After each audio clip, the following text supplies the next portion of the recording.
നമസ്കാരം. എല്ലാ പ്രിയ പ്രേക്ഷകർക്കും ഗുഡ് മോർണിംഗ് കേരളത്തിലേക്ക് സ്വാഗതം.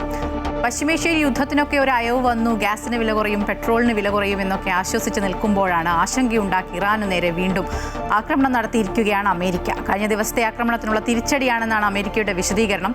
എന്തായാലും ഹോർമൂസ് വീണ്ടും കലുഷിതമാകുമോ എന്നുള്ള ആശങ്കയാണിപ്പോൾ ഉയരുന്നത്.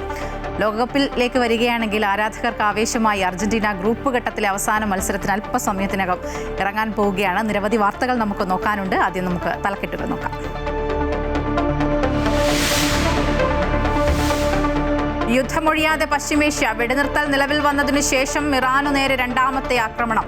ഹോർമൂസ് കടലിടുക്കിനോട് ചേർന്ന സിരിക് ഖേഷം ദ്വീപുകളിൽ സ്ഫോടനം സ്ഥിരീകരിച്ച് ഇറാൻ മാധ്യമങ്ങൾ. പനാമ പതാകയുള്ള എണ്ണക്കപ്പൽ MT കിക്കുവിനെ ഇറാൻ ആക്രമിച്ചതിനുള്ള തിരിച്ചടിയെന്ന് അമേരിക്ക.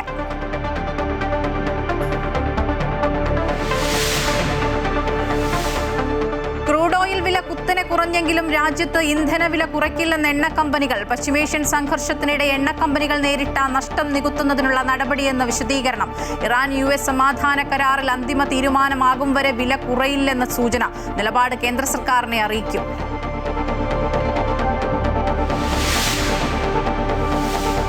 ഇടവേളയ്ക്ക് ശേഷം സംസ്ഥാനത്ത് കാലവർഷം കനക്കുന്നു. എല്ലാ ജില്ലകളിലും മഴ മുന്നറിയിപ്പ്. കോഴിക്കോട്, കണ്ണൂർ, വയനാട്, കാസർഗോഡ് ജില്ലകളിൽ ഓറഞ്ച് അലർട്ട്. ഇടിമിന്നലോട് കൂടിയ മഴയ്ക്കും ശക്തമായ കാറ്റിനും തീരമേഖലകൾ കള്ളക്കടൽ പ്രതിഭാസത്തിനും സാധ്യത.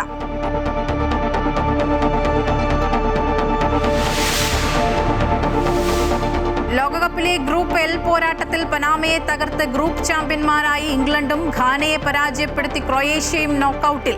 ഗ്രൂപ്പ് Kയിൽ കൊളംബിയ പോർച്ചുഗൽ മത്സരം ഗോൾ രഹിത സമനിലയിൽ. ഉസ്ബെക്കിസ്ഥാനെതിരെ കോങ്കോ 1-3 ഗോളുകൾക്ക് മുന്നിൽ. 7:30 ഗ്രൂപ്പ് Jയിൽ അർജന്റീന, ജോർദാൻ, അൾജീരിയ, ഓസ്ട്രിയ പോരാട്ടം.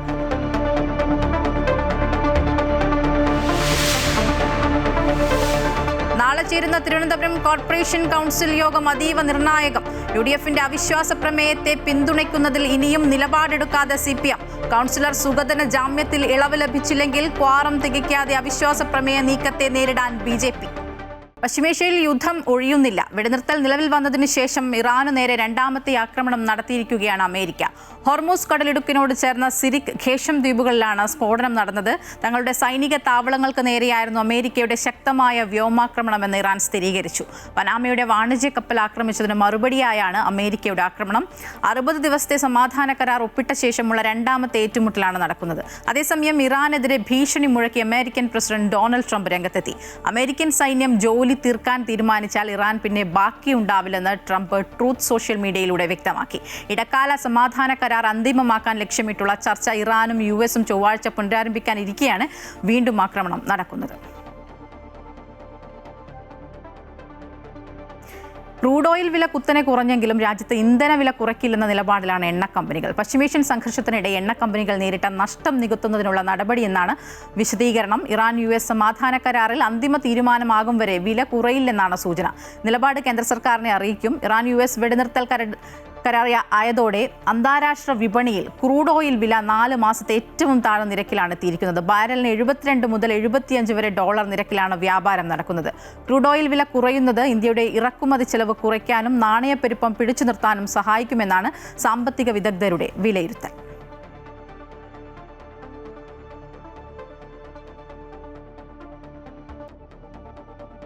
തിരുവനന്തപുരം കോർപ്പറേഷനിൽ BJP ഭരണസമിതിക്കെതിരെ UDF അവിശ്വാസ പ്രമേയം കൊണ്ടുവരും. നാളെയാണ് അവിശ്വാസ പ്രമേയം കൊണ്ടുവരിക. BJPയെ പ്രതിസന്ധിയിലാക്കാവുന്ന വിശ്വാസത്തിൽ LDF പിന്താങ്ങുമോ എന്നാണ് ഇനി അറിയേണ്ടത്. 101 അംഗ കോർപ്പറേഷനിൽ LDF പിന്തുണയോടെ 1/3 34 അംഗങ്ങളുടെ ഒപ്പാണ് അവിശ്വാസ പ്രമേയ നോട്ടീസിനായി വേണ്ടത്. അങ്ങനെയെങ്കിൽ പ്രമേയ അവതരണം തടസ്സപ്പെടുത്താനുള്ള ശ്രമങ്ങൾ BJPയുടെ ഭാഗത്തു നിന്നും ഉണ്ടാവുകയും ചെയ്യും. വിവരങ്ങളുമായി രജിത് കുമാർ ചേരുന്നുണ്ട്. രജിത്ത്, ഇതിൽ ഏറ്റവും പ്രധാനപ്പെട്ട കാര്യം LDF ഈ അവിശ്വാസത്തെ പിന്താങ്ങുമോ എന്നുള്ളതാണ്. ഇനി പിന്താങ്ങിയാൽ തന്നെ അത് ഒരു വലിയൊരു രാഷ്ട്രീയ ചർച്ചകൾക്കും വിവാദങ്ങൾക്കൊക്കെ വഴിതെളിക്കും. ഏത് രീതിയിലാണ് LDFിലും മറ്റും ചർച്ചകളൊക്കെ പുരോഗമിക്കുന്നത്?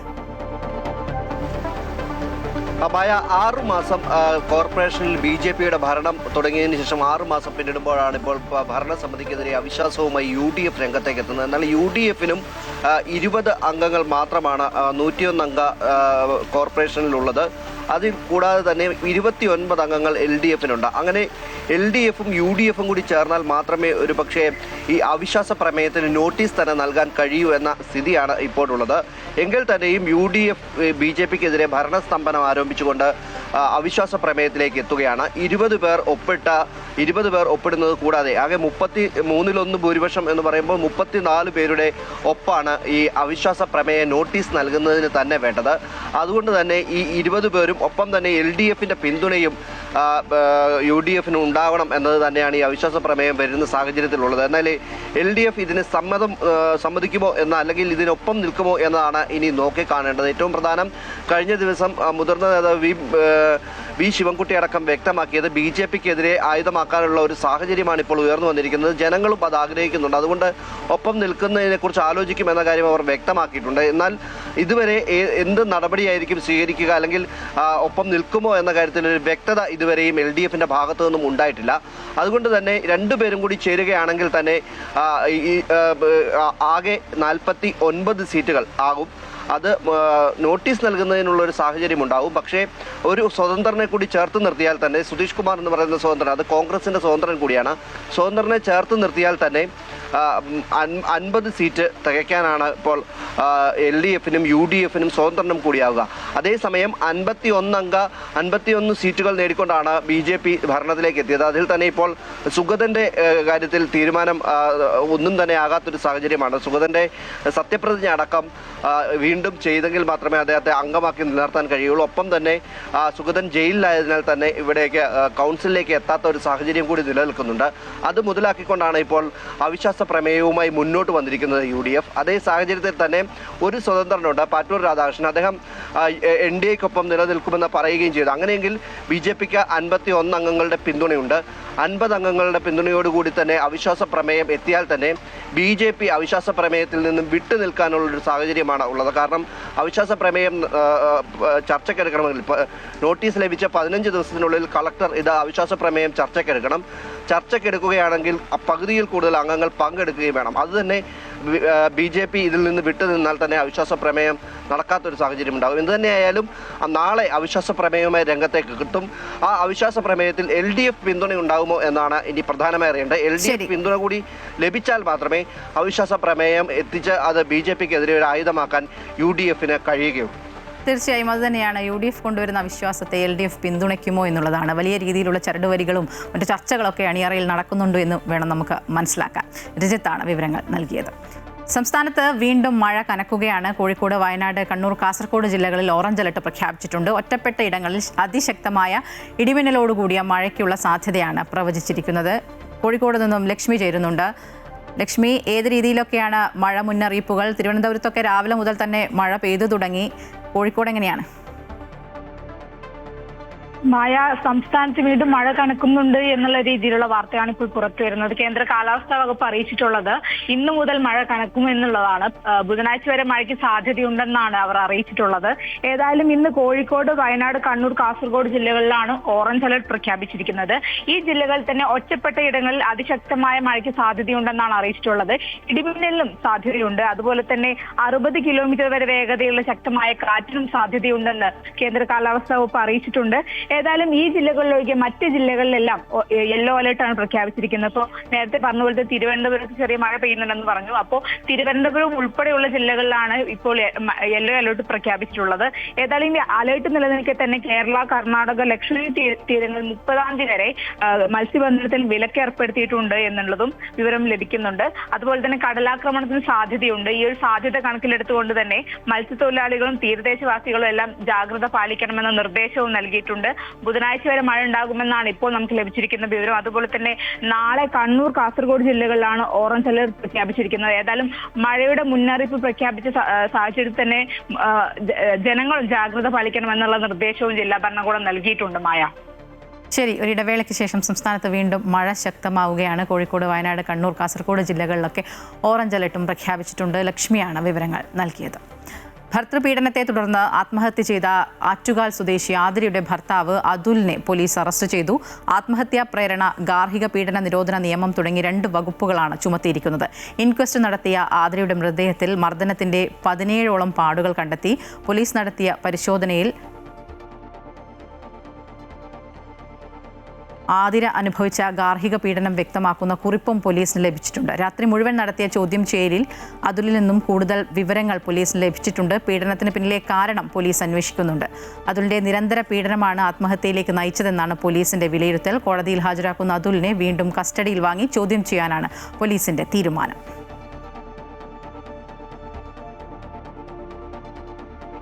പാലാ നഗരസഭയിൽ ഭരണമുന്നണിയിലെ പ്രശ്നങ്ങൾ അവസാനിച്ചെന്ന് UDF അവകാശപ്പെടുമ്പോഴും മുൻധാരണ പ്രകാരമുള്ള വൈസ് ചെയർമാൻ സ്ഥാനം മാറ്റത്തിൽ അനിശ്ചിതത്വം തുടരുകയാണ്. രണ്ടാം ടേമിൽ ആര് ഉപാധ്യക്ഷനാകണമെന്ന കാര്യത്തിൽ ഇനിയും തീരുമാനമായിട്ടില്ല. നിലവിലെ വൈസ് ചെയർപേഴ്സണും കോൺഗ്രസ് വിമതയുമായ മായ രാഹുൽ കാലാവധി കഴിഞ്ഞിട്ടും രാജിവെച്ചില്ല. കോൺഗ്രസ് നേതൃത്വത്തിന്റെ തീരുമാനത്തിനായുള്ള കാത്തിരിപ്പിലാണ് ഭരണമുന്നണി. പാലാ നഗരസഭയിൽ ഭരണമുന്നണിയിലെ ധാരണയനുസരിച്ച് ആദ്യ 6 മാസമാണ് മായ രാഹുലിന് വൈസ് ചെയർമാൻ പദവി അനുവദിച്ചിരുന്നത്. പിന്നീട് സ്വതന്ത്ര മുന്നണിയുടെ പ്രതിനിധി വൈസ് ചെയർമാൻ പദവിയിലേക്ക് എത്തും എന്നതായിരുന്നു ആദ്യ ധാരണ. എന്നാൽ ആദ്യ 6 മാസം പൂർത്തീകരിക്കും മുമ്പാണ് കൊട്ടാരമറ്റത്തെ ഓട്ടോറിക്ഷ സ്റ്റാൻഡുമായി ബന്ധപ്പെട്ട തർക്കത്തെ തുടർന്ന് സ്വതന്ത്ര കൂട്ടായ്മയും കോൺഗ്രസ് കൗൺസിലർമാരും തമ്മിലുള്ള ഭിന്നത മറനീക്കിയത്. UDF നേതൃത്വം ഇടപെട്ട് സമവായമുണ്ടാക്കിയെങ്കിലും മുൻധാരണ പ്രകാരം വൈസ് ചെയർപേഴ്സൺ മായ രാഹുൽ രാജിവെച്ചിട്ടില്ല.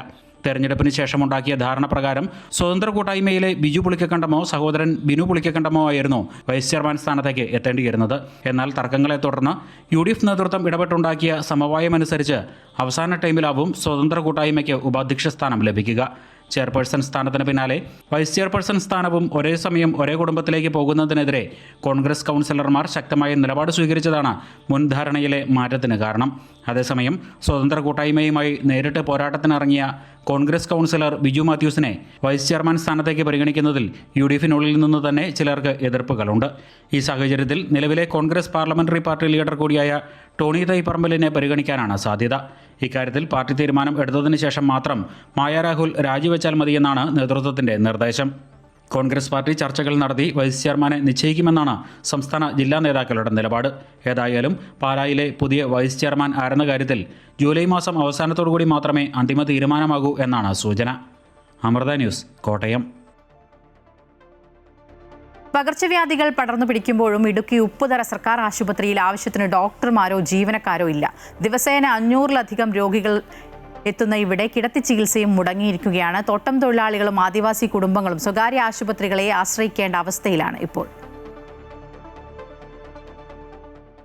ഇടുക്കി ജില്ലയിലെ ഏറ്റവും മികച്ച ആശുപത്രികളിലൊന്നാണ് ഉപ്പുതറ സർക്കാർ ആശുപത്രി. രോഗികൾക്ക് മികച്ച സേവനം നൽകാൻ കഠിനാധ്വാനം ചെയ്യുന്ന മെഡിക്കൽ ഓഫീസറും ജീവനക്കാരുമാണ് ഈ ആശുപത്രിയെ വ്യത്യസ്തമാക്കുന്നത്. എന്നാൽ ആവശ്യത്തിന് ഡോക്ടർമാരും ജീവനക്കാരും ഇല്ലാത്തതാണ് ആശുപത്രിയുടെ പ്രവർത്തനത്തിന് പ്രതിസന്ധി സൃഷ്ടിക്കുന്നത്. ഒരു മെഡിക്കൽ ഓഫീസറെയും 2-3 ഡോക്ടർമാരെയും ഒക്കെ ഇപ്പം നിയമിച്ചിട്ടുണ്ട്. അവരുടെ പ്രവർത്തനം കാര്യക്ഷമമായിട്ട് ജനങ്ങൾക്ക് ലഭിക്കണമെങ്കിൽ കൂടുതൽ ഡോക്ടർമാരെ ഏതാണ്ട് ഇവിടെ നിയമിക്കണം. 7ഓളം ഡോക്ടർമാരുടെ ഒഴിവുള്ള ഒരു PHC ആണിത്. 7 ഡോക്ടർമാർ വേണ്ടിടത്ത് നിലവിലുള്ളത് 4 പേർ മാത്രം. ഇതിൽ ഒരു ഡോക്ടർക്ക് സ്ഥലം മാറ്റ ഉത്തരവും ലഭിച്ചു കഴിഞ്ഞു. ഒരു 430, 500, 600 മേളിൽ വരെ OPകൾ നടക്കുന്ന ആശുപത്രിയാണ്. ഇവിടെ ജീവനക്കാർ വളരെ കുറവാണ്. ഡോക്ടർമാരുടെ എണ്ണവും വളരെ കുറവാണ്. ഉള്ള ഡോക്ടറെ ഇപ്പം ഈ നാട്ടുകാർ പ്രതീക്ഷിച്ചിരുന്ന ഒരു ഡോക്ടറെ ഇപ്പോൾ ഇവിടെ സ്ഥലം മാറ്റുന്നതായിട്ടാണ് ഇവിടെ അറിയാൻ സാധിച്ചേക്കുന്നത്.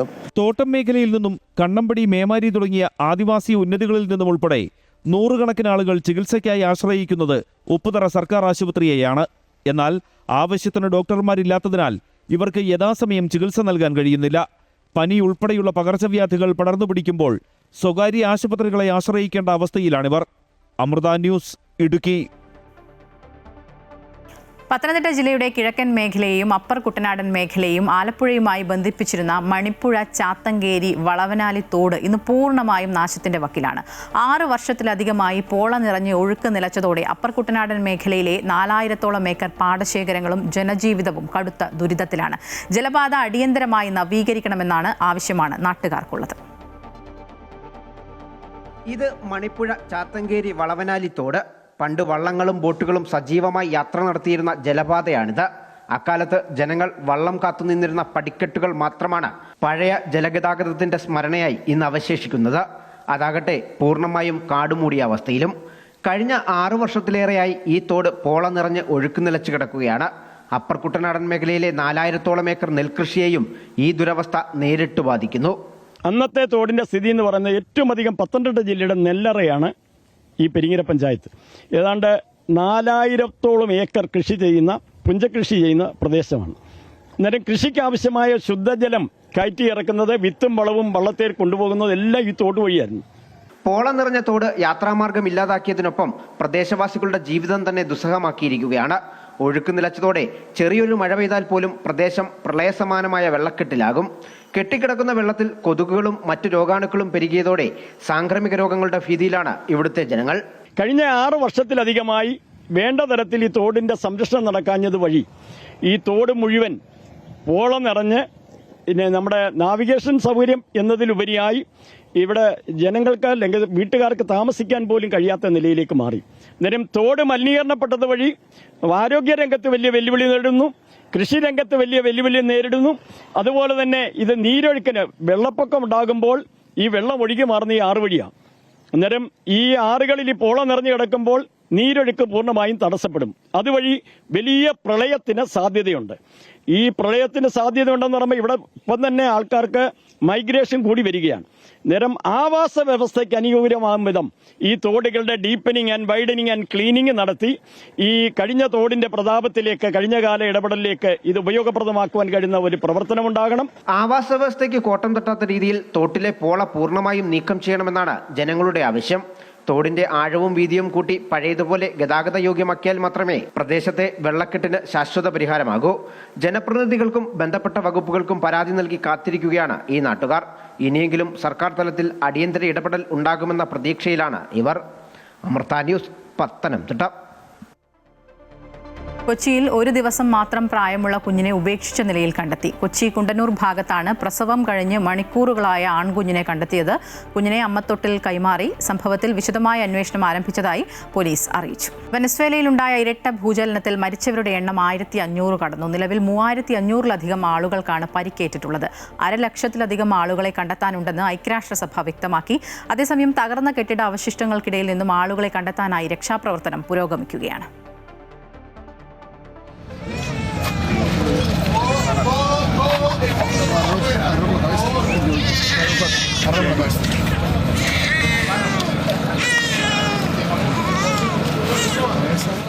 കൈക്കുഞ്ഞാണ്.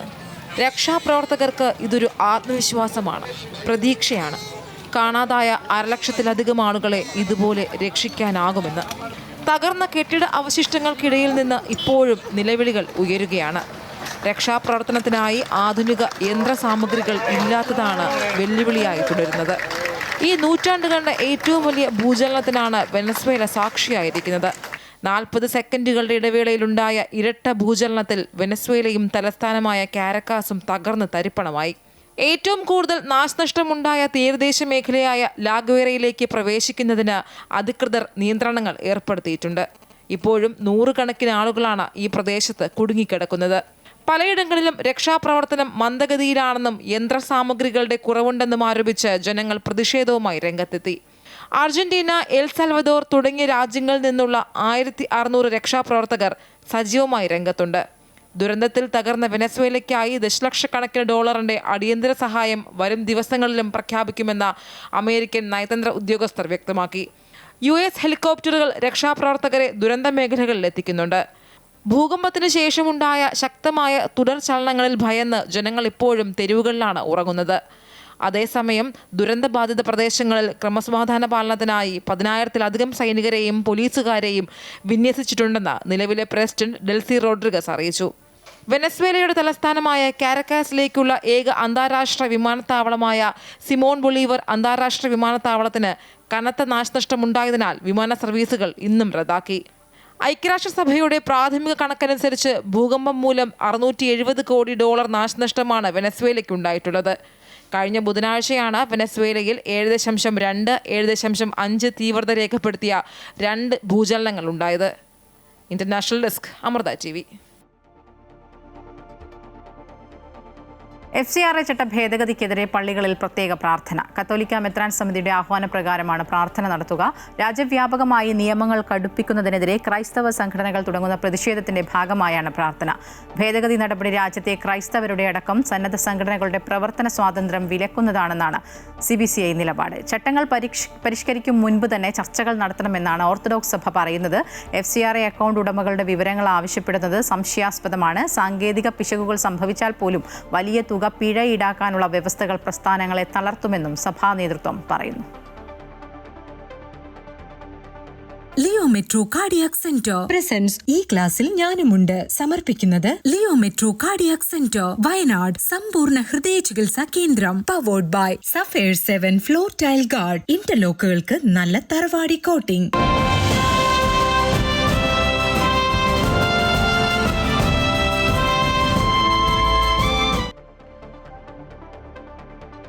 ഭാവിയിലെ പ്രതിഭകൾക്ക് പഠനോപകരണങ്ങൾ വിതരണം ചെയ്യുന്ന അമൃത TVയുടെ ഈ ക്ലാസ്സിൽ ഞാനുമുണ്ട് പദ്ധതിക്ക് വയനാട് ജില്ലയും വേദിയാവുകയാണ്.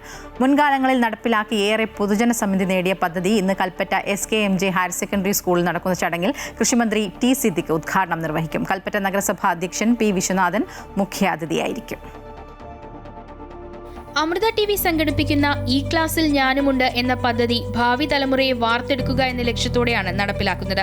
മുൻകാലങ്ങളിൽ നടപ്പിലാക്കി ഏറെ പൊതുജന സമ്മതി നേടിയ പദ്ധതി ഞായറാഴ്ച ഉച്ചയ്ക്ക് കൽപ്പറ്റ SKMJ ഹയർ സെക്കൻഡറി സ്കൂളിൽ നടക്കുന്ന ചടങ്ങിൽ കൃഷിമന്ത്രി T. സിദ്ദിഖ് ഉദ്ഘാടനം ചെയ്യും. വിദ്യാർത്ഥികളെ മുഖ്യധാരയിലേക്ക് ഉയർത്തുന്ന പദ്ധതിക്ക് മന്ത്രി ആശംസകൾ അറിയിച്ചു. SKMJ സ്കൂളിൽ വെച്ചുകൊണ്ട് നടക്കുന്ന പ്രതിഭകൾ അമൃത TV നേതൃത്വം കൊടുക്കുന്ന പ്രതിഭകളായ വിദ്യാർത്ഥികൾക്ക് പഠനോപകരണങ്ങളും അവർക്കുള്ള ഏറ്റവും വലിയ ക്രിയേറ്റീവായിട്ടുള്ള മോട്ടിവേഷൻ ക്ലാസുകളും എല്ലാമായി നടത്തുന്ന മനോഹരമായിട്ടുള്ള പ്രോഗ്രാം ഏറ്റവും അന്വർത്ഥമായി വിദ്യാർത്ഥികൾക്ക് ആത്മവിശ്വാസം പകരുന്ന പ്രോഗ്രാമായി മാറിക്കൊണ്ടിരിക്കുന്നു.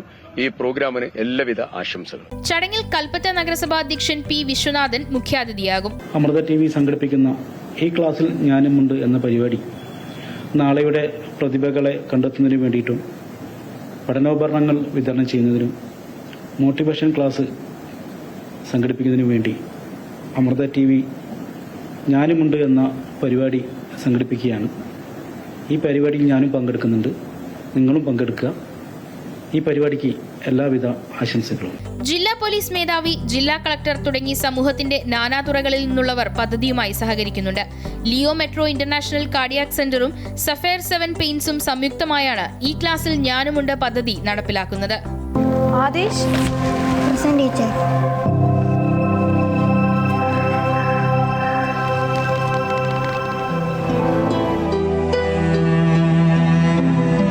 ആദിഷ് ഒരു പ്രതീകമാണ്. പ്രതികൂല ജീവിത സാഹചര്യങ്ങളാൽ പഠന പ്രതിസന്ധി നേരിടുന്ന വയനാട്ടിലെ വിദ്യാർത്ഥികളിൽ ഒരാൾ.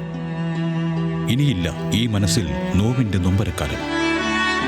പഠിച്ചുയരാൻ കൊതിക്കുന്ന വയനാട്ടിലെ കുരുന്നുകൾക്ക് അക്ഷര വെളിച്ചം പകരാൻ അമൃത TV സംഘടിപ്പിക്കുന്ന സ്കൂൾ കിറ്റ് വിതരണ പദ്ധതി ഈ ക്ലാസ്സിൽ ഞാനുമുണ്ട്.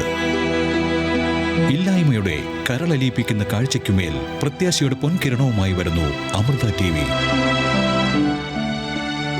Amrita news Wayanad.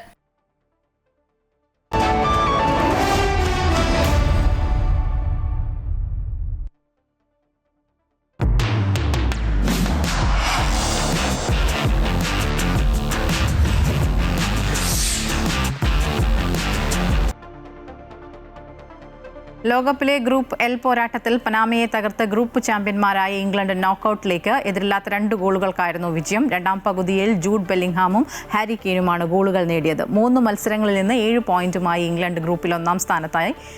Round of 32-ൽ സെനഗലിനെയാകും England നേരിടുക. ഒരൊറ്റ മത്സരം പോലും ജയിക്കാനാകാത്ത പനാമ ലോകകപ്പിൽ നിന്ന് പുറത്തായി.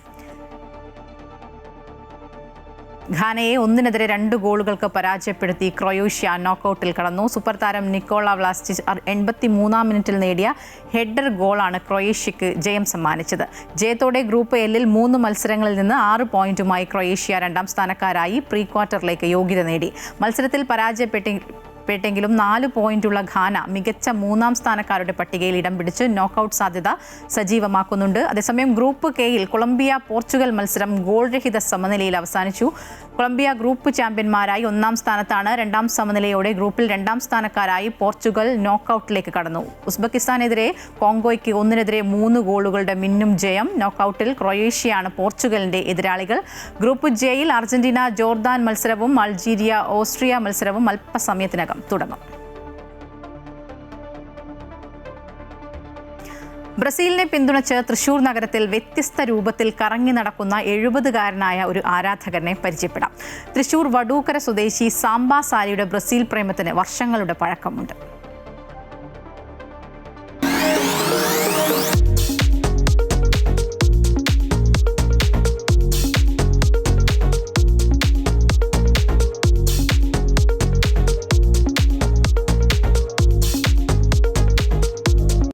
കഴുത്തിൽ മഞ്ഞപ്പൂക്കളുള്ള മാല, തലയിൽ പൂക്കുട, മഞ്ഞ നിറത്തിൽ ബ്രസീലിയൻ താരങ്ങളുടെ ചിത്രങ്ങൾ പതിപ്പിച്ച സ്കൂട്ടർ, കൂടെ സാക്ഷാൽ നെയ്മറുടെ പ്രതിമയും. വ്യത്യസ്തമായ ഈ രൂപത്തിലാണ് 70-കാരനായ സാലി നഗരം ചുറ്റുന്നത്. കഴിഞ്ഞ 5 ലോകകപ്പുകളിലായി സാലി ഈ വേഷത്തിലാണ് ബ്രസീലിനായി പിന്തുണ തേടിയത്. അതുകൊണ്ടുതന്നെ സാംബ സാലിയെ ജനം പെട്ടെന്ന് തിരിച്ചറിയും.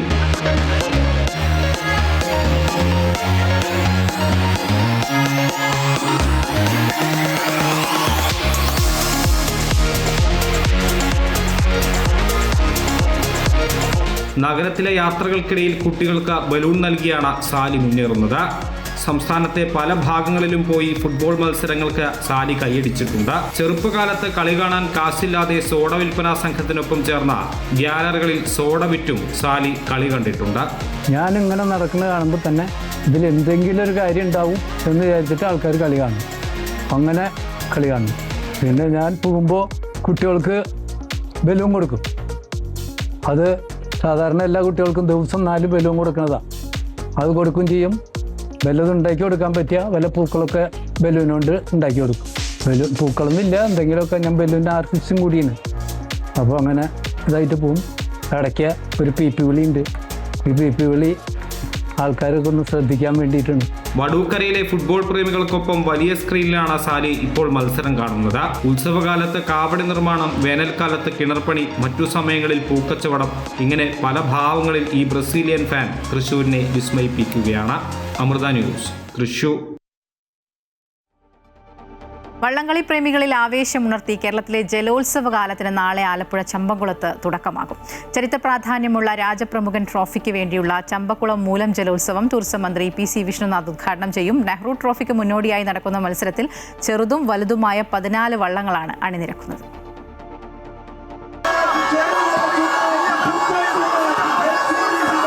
അമ്പലപ്പുഴ ക്ഷേത്രപ്രതിഷ്ഠയ്ക്കുള്ള ശ്രീകൃഷ്ണ വിഗ്രഹവുമായി മൂലം നാളിൽ ചെമ്പകശ്ശേരി രാജാവ് നടത്തിയ ജലഘോഷയാത്രയെ അനുസ്മരിച്ചാണ് ചമ്പക്കുളം വള്ളംകളി നടത്തുന്നത്.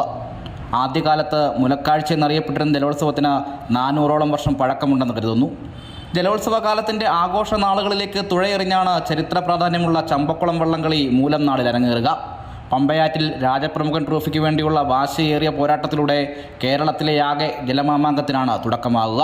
രാജാരത്തിനപ്പുറം ഒരു നാട്, ഒരു സംസ്കാരം, മതമൈത്രിയുടെ ഭാഗമാകുന്ന ഒരു കൂടിച്ചേരലൂടെയാണ് മൂലം ജലോത്സവം. 29-ാം തീയതി നടക്കുന്ന മൂലം ജലോത്സവത്തിൽ വിപുലമായ ഒരുക്കങ്ങളാണ് കമ്മിറ്റി ഇതുവരെ തുടങ്ങി വെച്ചിരിക്കുന്നത്. കേരളത്തിലെ പ്രമുഖരായ 7 ചുണ്ടൻ വള്ളങ്ങൾക്ക് പുറമെ വെപ്പ് A ഗ്രേഡ്, വെപ്പ് B ഗ്രേഡ്, ഇരുട്ടുകുത്തി A ഗ്രേഡ്, ഇരുട്ടുകുത്തി B ഗ്രേഡ് എന്നിങ്ങനെ 14 വള്ളങ്ങളാണ് ജലോത്സവത്തിൽ മാറ്റുരയ്ക്കുന്നത്. പമ്പയാറ്റിൽ ഉച്ചകഴിഞ്ഞ് 2 മണിയോടെ ആരംഭിക്കുന്ന ജലമാമാങ്കത്തിൻ്റെ ഉദ്ഘാടനം ടൂറിസം വകുപ്പ് മന്ത്രി PC വിഷ്ണുനാഥ് നിർവഹിക്കും. യോഗത്തിൽ കുട്ടനാട് MLA റജി ചെറിയാൻ അധ്യക്ഷനാവും. സാംസ്കാരിക സമ്മേളനം ജില്ലാ പഞ്ചായത്ത് പ്രസിഡന്റ് A മഹേന്ദ്രൻ ഉദ്ഘാടനം ചെയ്യും. വിജയികൾക്കുള്ള സമ്മാനദാനം മാവേലിക്കര MP കൊടിക്കുന്നിൽ സുരേഷ് നിർവഹിക്കും. നെഹ്റു ട്രോഫി ജലോത്സവം മുന്നിൽ കണ്ട ശക്തമായ പോരാട്ടത്തിനായി കായിക താരങ്ങൾ തുഴയെറിയുമ്പോൾ കായലിൻ്റെ ഓളപ്പരപ്പിൽ ജലരാജാക്കന്മാരുടെ വാശിയേറുന്ന പോരാട്ടത്തിനാകും ചമ്പക്കുളം സാക്ഷിയാകുക. അമൃത ന്യൂസ്, ആലപ്പുഴ. സഞ്ചാരത്തിന് മാത്രമല്ല വാഹനങ്ങൾ, കേരളത്തിലെ റാറ്റ് റോഡ് കാഴ്ചകൾ കൂടെ യാത്രയും താമസവും ഒരുമിച്ച് സാധ്യമാക്കുന്ന പുതിയ സംവിധാനമായി കാറിന്റെ മുകളിൽ ഘടിപ്പിക്കുന്ന റൂഫ് ടോപ്പ് ടെന്റുകളും കാണാം ഇന്നത്തെ സെൻട്രൽ മാഗസിനിൽ.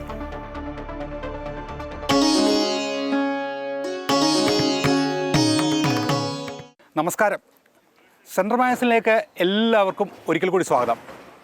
വാഹന മോഡിഫിക്കേഷനെ കുറിച്ചുള്ള ചർച്ചകൾ യുവാക്കൾക്കിടയിൽ നിന്ന് പൊതുസമൂഹത്തിലേക്ക് ഇറങ്ങി വരുന്ന ഒരു കാലമാണ്. മോഡിഫിക്കേഷനുകൾ അത് വാഹനത്തിലായാലും ജീവിതത്തിലായാലും മറ്റുള്ളവർക്ക് ദുരിതമാവരുത്, അത്രയേ ഉള്ളൂ. അങ്ങനെയുള്ള മോഡിഫിക്കേഷനുകളാകാം എന്നാണ് എൻ്റെ വ്യക്തിപരമായ നിലപാട്. നമ്മളിന്ന് പറയാൻ പോകുന്നത് 1990 അമേരിക്കയിൽ തുടങ്ങിയ റാറ്റ് റോഡ് വിപ്ലവത്തിൻ്റെ കേരളത്തിൻ്റെ ഒരു കാഴ്ചകളെക്കുറിച്ചാണ്. റാറ്റ് റോഡ് വിപ്ലവം എന്ന് പറഞ്ഞാൽ ഈ പഴയ വാഹനങ്ങളുടെ ഭാഗങ്ങൾ ഏറ്റെടുത്ത് പുതിയ വാഹനങ്ങൾ, അത് കുറച്ച് വിചിത്രമാണ്, കുറച്ച് കൗതുകകരമാണ്, അത്തരം വാഹനങ്ങൾ ഉണ്ടാക്കുക. ഇതൊക്കെ നമ്മൾ തോന്നുന്നു ഇതൊക്കെ ഇനി ഉപയോഗശൂന്യമായി കിടക്കുന്ന കാര്യങ്ങളാണ്. പക്ഷേ ഇത്തരം വാഹനങ്ങളുടെ പാർട്സുകൾ ഉപയോഗിച്ച് നമുക്ക് വളരെ മനോഹരമായ പുതിയ വാഹനങ്ങൾ നിർമ്മിക്കാൻ സാധിക്കും. അത്തരമൊരു കാഴ്ചയും സംസ്കാരവുമാണ് നമ്മുടെ ചേർത്തല സ്വദേശി രാകേഷ് ബാബു കാണിച്ചു തരുന്നത്. അദ്ദേഹത്തിൻ്റെ വാഹനം, റാറ്റ് റോഡ് വാഹനം, കേരളത്തിൽ ഇപ്പോൾ ഒരു തരംഗമാണ്. പക്ഷേ ഒരു കാര്യം മനസ്സിലാക്കണം, നിലവിലെ ഇന്ത്യയുടെ നിയമം അനുസരിച്ച് ഇത് പൊതുനിരത്തിൽ ഇറക്കുന്നത് നിയമപരമായി ശരിയല്ല. അതുകൊണ്ട് എക്സിബിഷനുകളാണ് ഇപ്പോൾ ഇതിൻ്റെ സ്ഥാനം. എന്തായാലും നമുക്ക് കാണാം കേരളത്തിലെ റാറ്റ് റോഡ് സംസ്കാരം.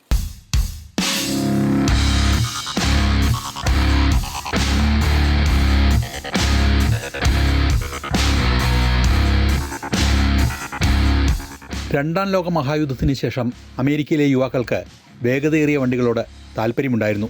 പണമില്ലാത്തതിനാൽ അവർ പഴയ കാറുകൾ വാങ്ങി ഭാരം കുറയ്ക്കാനായി ഫെൻഡറുകളും ബോണറ്റും ബമ്പറും ഒക്കെ അഴിച്ചുമാറ്റി. പിന്നീട് വലിയ എഞ്ചിനുകൾ ഘടിപ്പിച്ചു. അങ്ങനെ കൗതുകമുള്ള ഹോട്ട് റോഡ് യുഗത്തിന് തുടക്കമായി. പിന്നീട് ആ മേഖലയിൽ ധാരാളം പരിണാമങ്ങൾ വന്നു. തിളങ്ങുന്ന പെയിന്റും ക്രോം ഫിനിഷിങ്ങും ചെയ്ത് അവ വിലയേറിയ കാറുകളായി. ഹോട്ട് റോഡ് ആഡംബര കാർ സംസ്കാരത്തോടുള്ള എതിർപ്രതികരണമായി 90കളിൽ ഒരു പുതിയ വാഹന സംസ്കാരം രൂപമെടുത്തു. റോബർട്ട് വില്യംസ് എന്ന കലാകാരൻ ഫോർഡ് റെഡ്സ്റ്റർ കാർ ചുവന്ന പ്രൈമർ മാത്രമടിച്ച് തുരുമ്പ് ലുക്കിൽ പുറത്തിറക്കി. അതോടെ റാറ്റ് റോഡ് വിപ്ലവത്തിന് തുടക്കമായി.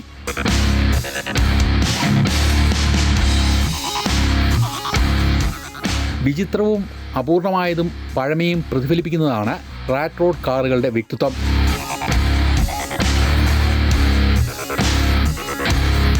പുറംമോടിക്ക് പ്രാധാന്യം നൽകാത്തതാണ് റാറ്റ് റോഡ് വാഹനങ്ങളുടെ ഡിസൈൻ. പല വാഹനങ്ങളുടെയും പഴയ ഭാഗങ്ങളും വാഹനങ്ങളിൽ നിന്ന് വേറിട്ട് നിൽക്കുന്ന വസ്തുക്കളും ഉപയോഗിച്ചാണ് ഇവ നിർമ്മിക്കുന്നത്. കേരളത്തിൽ റാറ്റ് റോഡ് തരംഗം എത്തിച്ചത് ഒരു ചേർത്തലക്കാരനാണ്. ചേർത്തലയിലെ സുഡൂസ് കസ്റ്റംസ് എന്ന കസ്റ്റമൈസേഷൻ ഗരാജിൻ്റെ ഏറ്റവും പുതിയ സൃഷ്ടിയാണ് രാകേഷിൻ്റെ റാറ്റ് റോഡ്. കൂടുതലും നമ്മൾ മിനിയേച്ചറായിരുന്നു ചെയ്തുകൊണ്ടിരുന്നത്. അതിനു മുമ്പെന്ന് വെച്ചാൽ ആദ്യം ഉണ്ടാക്കിയത് ഒരു ബീറ്റിലായിരുന്നു. ബീറ്റിൽ വെളിയിൽ കിടക്കുന്നുണ്ട്. അപ്പോൾ അത് മഞ്ഞ കളറൊക്കെ അടിച്ച് ചെറിയ, അതായത് ഒറിജിനൽ വണ്ടി 5 സീറ്റാണ് വരുന്നത്. നമ്മളതിനെ 2 സീറ്റിലോട്ടാക്കി നീളം വീതിയൊക്കെ കുറച്ച് ചെയ്തായിരുന്നു. അന്ന് അതൊരു കൗതുകമായിരുന്നു എല്ലാവരുടെ അടുത്ത്. സ്വന്തം സുസുക്കി ഫിയറോ ബൈക്കിനെ സ്പോർട്സ് ബൈക്കാക്കി രൂപം മാറ്റിയാണ് രാകേഷ് വാഹന നിർമ്മാണത്തിൽ അരങ്ങേറ്റം കുറിച്ചത്. ചെറുപ്പം പോലെ ഈ കുഞ്ഞു വണ്ടികളോടുള്ള താല്പര്യം ഉണ്ടായിരുന്നു. അപ്പോൾ അത് ആദ്യമൊക്കെ ഹാർഡ് ബോർഡ് വെച്ചിട്ട് ചെറിയ ചെറിയ മോഡലൊക്കെ ഉണ്ടാക്കുമായിരുന്നു. പിന്നെ ഇങ്ങനെ ഒരു 2 വീലറിൻ്റെ പഴയ ഒരു 2 വീലർ ഉപയോഗശൂന്യമായ ഒരു വണ്ടി കയ്യിൽ കിട്ടിയപ്പോഴത്തേക്കും അതുകൊണ്ട് ഒരു ചെറിയ ജീപ്പ് ഉണ്ടാക്കി. അവിടെ നിന്നാണ് തുടങ്ങുന്നത്. അതൊരു 2009 അങ്ങനെ ചെയ്തിറങ്ങുന്നത്. അച്ഛൻ സുരേഷിൻ്റെ വെൽഡിംഗ് വർക്ക്ഷോപ്പിലാണ് ജോലികൾ ചെയ്തത്. പിന്നീട് ഇരുചക്ര വാഹനത്തിൻ്റെ എഞ്ചിൻ ഉപയോഗിച്ച് ഒരു ജീപ്പ് നിർമ്മിച്ചു. മിനിയേച്ചർ വാഹനങ്ങളുടെ നിർമ്മാണവും അതിൻ്റെ വിശേഷങ്ങളും സമൂഹ മാധ്യമങ്ങളിൽ പോസ്റ്റ് ചെയ്തതോടെ ഓർഡറുകൾ വരാൻ തുടങ്ങി. ആദ്യം നമ്മളൊരു പാഷൻ്റെ പുറത്ത് ഉണ്ടാക്കിയതായിരുന്നു. പിന്നെ ഇതിൻ്റെ വീഡിയോസൊക്കെ ഞാനിങ്ങനെ യൂട്യൂബിൽ ഇടാൻ തുടങ്ങിയപ്പോഴത്തേക്കും ഇതിനെക്കുറിച്ച് ആവശ്യക്കാരൊക്കെ വരാൻ തുടങ്ങി. അങ്ങനെ ഇപ്പോൾ ഈ കാണുന്ന പോലെ ഗാരേജ് ഇട്ടു. ഇപ്പം ഇങ്ങനെ ചെറിയ ചെറിയ ഓർഡറൊക്കെ എടുത്തിട്ട് ചെയ്ത് കൊടുക്കുന്ന പരിപാടി.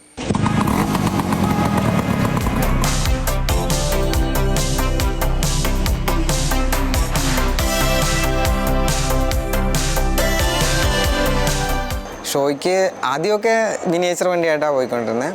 അത് 1-2 വർഷമൊക്കെ കുഴപ്പമില്ലായിരുന്നു. പിന്നെ നമ്മൾ മിനിയേച്ചർ തന്നെ പല പല മോഡലിൽ കൊണ്ടുവരുമ്പം ആൾക്കാർക്കൊരു ആദ്യം ഉണ്ടായിരുന്ന കൗതുകമൊക്കെ കുറഞ്ഞു വന്നു. പക്ഷെ ഇപ്പോൾ റാറ്റ് റോഡ് ഉണ്ടാക്കിയ സമയത്ത് അത്യാവശ്യം നല്ല രീതിയിൽ റീച്ചായി. കാരണം ഇതിപ്പോൾ ആരും കാണാത്തൊരു സാധനം. കുട്ടികൾക്ക് സ്വകാര്യ സ്ഥലത്ത് ഓടിക്കാൻ കഴിയുന്ന കാറുകൾക്ക് ഇപ്പോൾ ആവശ്യക്കാർ ഏറെയാണ്. പിന്നീട് സിനിമാ മേഖലയിൽ നിന്നും രാകേഷ് ബാബുവിൻ്റെ കാറുകളെ തേടി ആവശ്യക്കാർ എത്തി. ആദ്യമൊക്കെ വീട്ടുകാർക്ക് ഭയങ്കര താല്പര്യമായിരുന്നു. കാരണം വണ്ടി ഉണ്ടാക്കി അത്യാവശ്യം റീച്ചായി, ചാനലിൽ ആൾക്കാരൊക്കെ വന്നപ്പോഴത്തേക്കും ആൾക്കാർക്ക് വീട്ടിൽ ഭയങ്കര താല്പര്യമൊക്കെ. പിന്നെ സ്വന്തമായിട്ട് കാശ് മുടക്കി വണ്ടി ഉണ്ടാക്കി കുറച്ച് നാൾ കഴിയുമ്പോൾ അതൊരു സൈഡായി. അങ്ങനെ വന്നപ്പോഴത്തേക്കും താല്പര്യം പതിയെ കുറയാൻ തുടങ്ങി. കാരണം നമ്മൾ ഉണ്ടാക്കുന്ന പൈസ മുഴുവൻ ഇതിൻ്റെ പുറകെ പോവുക. പിന്നെ ഇതിന് ആൾക്കാർ വരാൻ തുടങ്ങിയപ്പോഴത്തേക്കും അവർക്ക് മനസ്സിലായി ഇവൻ പോണ ട്രാക്ക് കുഴപ്പമില്ല എന്നുള്ള ഇത് വന്നപ്പോൾ ഇപ്പോൾ സപ്പോർട്ടൊക്കെയാണ്. വിൻറ്റേജ് മിനിയേച്ചർ വാഹനങ്ങളുടെ നിർമ്മാണത്തിനായി ഓട്ടോകാസ്റ്റിലെ ജീവനക്കാരനായ രാകേഷ് നീണ്ട അവധിയെടുത്താണ് വാഹന നിർമ്മാണ മേഖലയിൽ വ്യാപൃതനാകുന്നത്.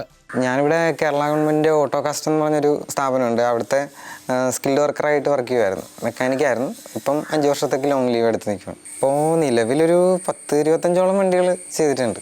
2 പേർക്ക് ഇരിക്കാൻ കഴിയുന്ന ചില വാഹനങ്ങൾ 1 മാസത്തിനുള്ളിൽ രാകേഷ് പണി തീർത്തെടുക്കും. ചിലതിനത് 5-6 മാസം വരെ എടുക്കും. ഇത്തരം വാഹനങ്ങൾ പൊതുനിരത്തിൽ ഉപയോഗിക്കുന്നത് നിയമപരമായി നിരോധിച്ചിട്ടുള്ളതിനാൽ മിക്കതും മോഡലുകളും കളിപ്പാട്ടങ്ങളുമായാണ് നിർമ്മിച്ചിരിക്കുന്നത്. റോട്ടിൽ ഓടിക്കുന്ന വണ്ടി നിർമ്മിക്കുന്നില്ല. കൂടുതലും ഈ പറഞ്ഞ പോലെ സ്വന്തം പ്രോപ്പർട്ടിയിൽ വാങ്ങിക്കുന്ന ആൾക്കാർ അത്യാവശ്യം പൈസ ഉള്ളവരെ വാങ്ങിക്കാൻ വരുള്ളൂ. അപ്പോൾ അവരുടേതായ പ്രോപ്പർട്ടിയിൽ ഒരു സ്ഥലമുള്ള പോലത്തെ ആൾക്കാരാണ് വരുന്നത്. പിന്നെ പാർക്ക്. അപ്പോൾ റോഡിൽ ഓടിച്ചിട്ടുള്ള ഇതുവരെ ഒന്നും അങ്ങനെ ആരും ഓടിച്ച് പ്രശ്നം ഉണ്ടാക്കിയിട്ടില്ല ഇതുവരെ. പാർക്കുകളിലും എക്സിബിഷനുകളിലും ഹോട്ടലുകളിലും ഇവ കൗതുക വസ്തുവായി സൂക്ഷിക്കുന്നു. കാറുകളൊക്കെ ചില പാർട്ടികൾ പുറത്ത് നമ്മൾ അതായത് വ്യക്തികൾക്ക് വേണ്ടിയിട്ട് നമ്മൾ ചെയ്തു കൊടുക്കാറുണ്ട്.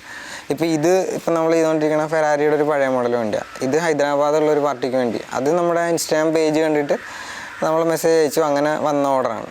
അത് നമ്മൾ ആദ്യം മുതൽ ഫോളോ ചെയ്യണം. അപ്പം നമ്മുടെ വണ്ടി ഉണ്ടാക്കിയതും കാര്യങ്ങളൊക്കെ പുള്ളി കാണുന്നുണ്ട്. അപ്പം അങ്ങനെ വന്ന ഓർഡറാണിത്.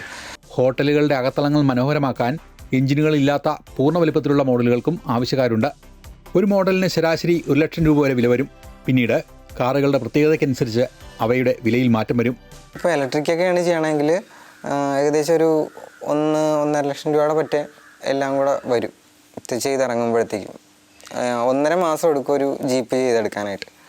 അപ്പോൾ നമ്മൾ 2 ആൾ പണിയുന്ന ആൾക്കാരുടെ ലേബർ, പിന്നെ മെറ്റീരിയലിൻ്റെ പൈസ, ബാറ്ററി, മോട്ടർ എല്ലാം കൂടെ ആ ഒരു റേറ്റ് വരുന്നുണ്ട്. വാഹനങ്ങളെല്ലാം GA ഷീറ്റുകളും പൈപ്പുകളും ഉപയോഗിച്ച് സ്വയം നിർമ്മിച്ചവയാണ്. ഇതുവരെ ചെയ്ത വർക്കുകളിൽ ഇപ്പോൾ ഏറ്റവും തരംഗമായത് റാറ്റ് റോഡ് വാഹനമാണ്.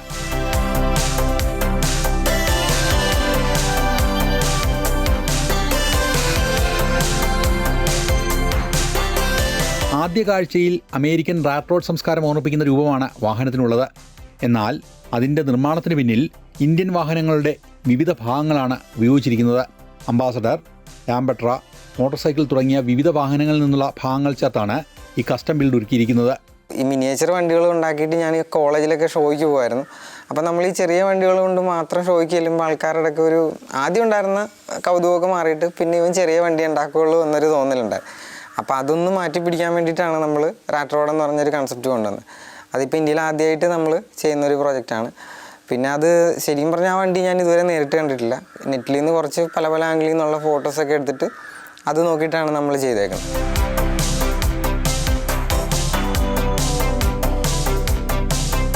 റാറ്റ് റോഡിന് കരുത്തു പകരുന്നത് BMC അംബാസഡർ എഞ്ചിനാണ്. സാധാരണ വാഹനങ്ങളിലെ പോലെ ബോണറ്റിനുള്ളിൽ മറച്ചു വെക്കാതെ എഞ്ചിൻ തുറന്നു കാണുന്ന രീതിയിലാണ് ഇതിൻ്റെ ഡിസൈൻ. ഇതിലൂടെ മെക്കാനിക്കൽ ഭംഗി പൂർണ്ണമായും ആസ്വദിക്കാൻ സാധിക്കും. പിന്നെ ഇതിൽ നമ്മൾ അംബാസഡർ കാറിൻ്റെ എഞ്ചിനാണ് അതിൽ ഉപയോഗിച്ചേക്കണം. അപ്പോൾ അതിനുവേണ്ടി നമ്മളൊരു അംബാസഡർ കാർ സെക്കൻഡ് ഹാൻഡ് എടുത്തിട്ട് അത് പൊളിച്ചിട്ട് അതിൻ്റെ എഞ്ചിനാണ് എടുത്തേക്കുന്നത്. ബാക്കി സാധനങ്ങളെല്ലാം ചെയ്സ് അടക്കം നമ്മൾ വർക്ക്ഷോപ്പിലിട്ട് ചെയ്തെടുത്തിട്ടുള്ളത്. ഉപയോഗശൂന്യമായ അംബാസഡർ വാങ്ങി അതിൽ നിന്നുള്ള എഞ്ചിനാണ് റാറ്റ് റോഡിൻ്റെ നിർമ്മാണത്തിനായി ഉപയോഗിച്ചത്. ഷാസി നിർമ്മിച്ചിരിക്കുന്നത് GI സ്ക്വയർ പൈപ്പ് ഉപയോഗിച്ചാണ്. അതുപോലെ ബോഡിയുടെ നിർമ്മാണത്തിനും GI തകിട് ഉപയോഗിച്ചു. അതിനുവേണ്ടി ഒരു അംബാസഡർ കാർ എടുത്തു. പിന്നെ നമ്മൾ സാധനങ്ങൾ മേടിച്ചത് എല്ലാം കൂടെ ഒരു 2 ലക്ഷം രൂപയുടെ പറ്റേ ആയിട്ടുണ്ട്. പിന്നെ നമ്മുടെ കഷ്ടപ്പാട്.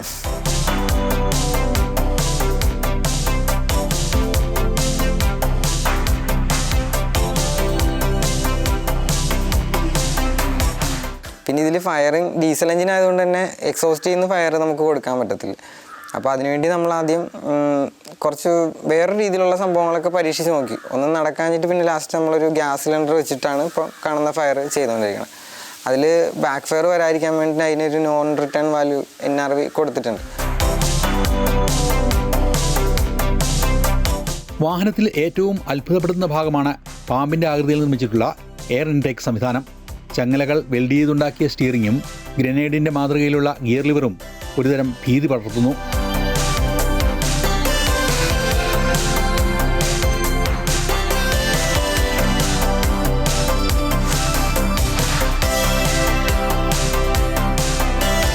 ഇതിപ്പോൾ ചെയ്യണമെന്ന് വെച്ചാൽ ഞാനിപ്പം റാറ്റ് റോഡ് എന്ന് പറയുന്നത് പൊതുവെ ആൾക്കാർ മാഡ് മാക്സ് എന്ന് പറഞ്ഞ സിനിമയിൽ ഉപയോഗിച്ച വണ്ടി. അപ്പം ഞാൻ ഇടുന്ന വീഡിയോയിൽ മാഡ് മാക്സ് എന്ന് പറഞ്ഞ കമൻറ്റ് വരാറുണ്ട്. അപ്പോൾ നമ്മൾ ചെയ്തത് മൊത്തത്തിലൊരു റഫ് ആയതുകൊണ്ട് ഇനി അടുത്ത് ഉണ്ടാക്കുന്ന വണ്ടിയോ അതിനോട് സാമ്യമുള്ള രീതിയിലുള്ള ഒരു വണ്ടി വേണം ചെയ്യാൻ. അപ്പം അങ്ങനെ ഒരെണ്ണം ചെയ്യണമെന്നൊരു താല്പര്യമുണ്ട്. വാഹനത്തിൻ്റെ മുൻവശത്തെ ഹെഡ്ലാമ്പുകൾ യമഹ RX100 ബൈക്കിൻ്റെ ഹെഡ്ലാമ്പുകൾ മോഡിഫൈ ചെയ്തതാണ്. തീതുപ്പാനായി 2 എക്സോസ്റ്റുകൾ പ്രത്യേകമായി നിർമ്മിച്ച് കണക്ഷൻ നൽകിയിട്ടുണ്ട്.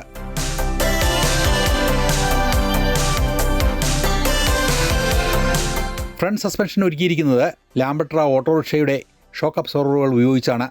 വ്യത്യസ്ത വാഹനങ്ങളിൽ നിന്നുള്ള ഭാഗങ്ങൾ ആവശ്യാനുസരണം രൂപമാറ്റം വരുത്തി ഉപയോഗിച്ചിരിക്കുന്നു.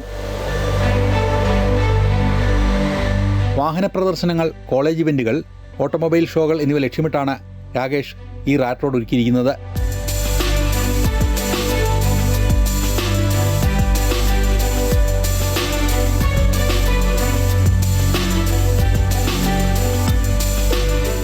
വാഹനത്തിൻ്റെ ഒട്ടുമിക്ക ഭാഗങ്ങളും കൈകൊണ്ട് നിർമ്മിച്ചവയാണ്. മാസങ്ങളുടെ അധ്വാനവും പരീക്ഷണങ്ങളും ചേർന്ന ഇന്ത്യയിലെ ഫസ്റ്റ് ഹാൻഡ് മെയ്ഡ് റാറ്റ് റോഡാണിതെന്ന് രാകേഷ് പറയുന്നു. എനിക്ക് വരുന്ന ഓർഡറുകളെല്ലാം ഒറ്റയ്ക്കിരുന്ന് ചെയ്യാൻ പറ്റാത്തതാണ്. അപ്പോൾ ഞാൻ കൈകൊണ്ടുണ്ടാക്കുമ്പോൾ അതിൻ്റേതായ പരിമിതികളുണ്ട്. അപ്പോൾ അതെല്ലാം ഒന്ന് മാറ്റിയിട്ട് ഒരു കമ്പനി പോലെ, ചെറിയ വണ്ടികൾ ഉണ്ടാക്കുന്ന ഒരു കമ്പനി പോലെ തുടങ്ങണമെന്നൊരാഗ്രഹമുണ്ട്. വിദേശ രാജ്യങ്ങളിൽ റാറ്റ് റോഡുകൾക്ക് വലിയ തോതിലുള്ള ആരാധകരുണ്ടെങ്കിലും നമ്മുടെ നാട്ടിൽ ഇത്തരം നിർമ്മാണങ്ങൾ വിരളമാണ്. ഇന്ത്യയിൽ മാത്രമാണ് മോഡിഫിക്കേഷന് ഇച്ചിരി പ്രശ്നമായിട്ടുള്ളതെന്ന് എനിക്ക് തോന്നുന്നു. കാരണം മറ്റുള്ള വിദേശ രാജ്യങ്ങളിൽ എന്നൊക്കെ പറഞ്ഞാൽ ഇത് അലൗഡാണ്. അപ്പം മോഡിഫിക്കേഷൻ ഒരു പരിധി വരെയൊക്കെ നല്ലതാണ്. കാരണം മറ്റുള്ളവർക്ക് ദ്രോഹം വരാത്ത രീതിയിൽ ഇപ്പം സൗണ്ടൊക്കെ കേൾപ്പിച്ച് പോകണതിലൂടെ നമുക്ക് താല്പര്യമില്ല. അപകടകരമല്ലാത്ത, സമൂഹത്തിന് ശല്യമാവാത്ത, യുവാക്കൾക്ക് താല്പര്യമുള്ള മേഖലകൾ നമ്മുടെ നാട്ടിലും സജീവമാവട്ടെ. പരമാവധി യുവാക്കൾക്ക് നാട്ടിൽ നിൽക്കാനുള്ള വീർപ്പുമുട്ടൽ മാറട്ടെ. വാഹനങ്ങൾ ഒരാളുടെ വ്യക്തിത്വത്തിൻ്റെ മൗലികത കൂടി പ്രസരിപ്പിക്കട്ടെ.